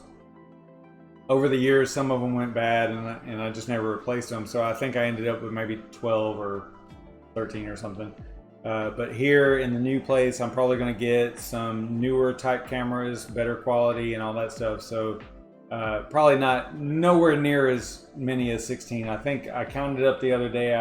I would probably like to see maybe 8 at the most, but I could probably do with maybe 6. So we'll just see how that goes.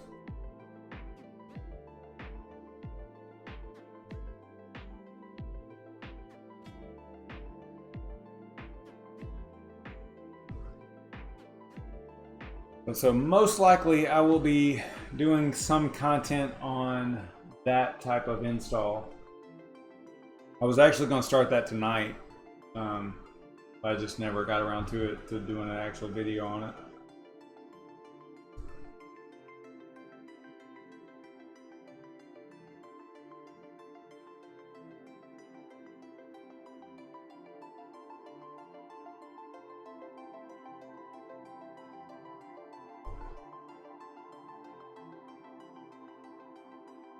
Yeah, what's funny is I think I want to say that I've actually talked about this on the stream before.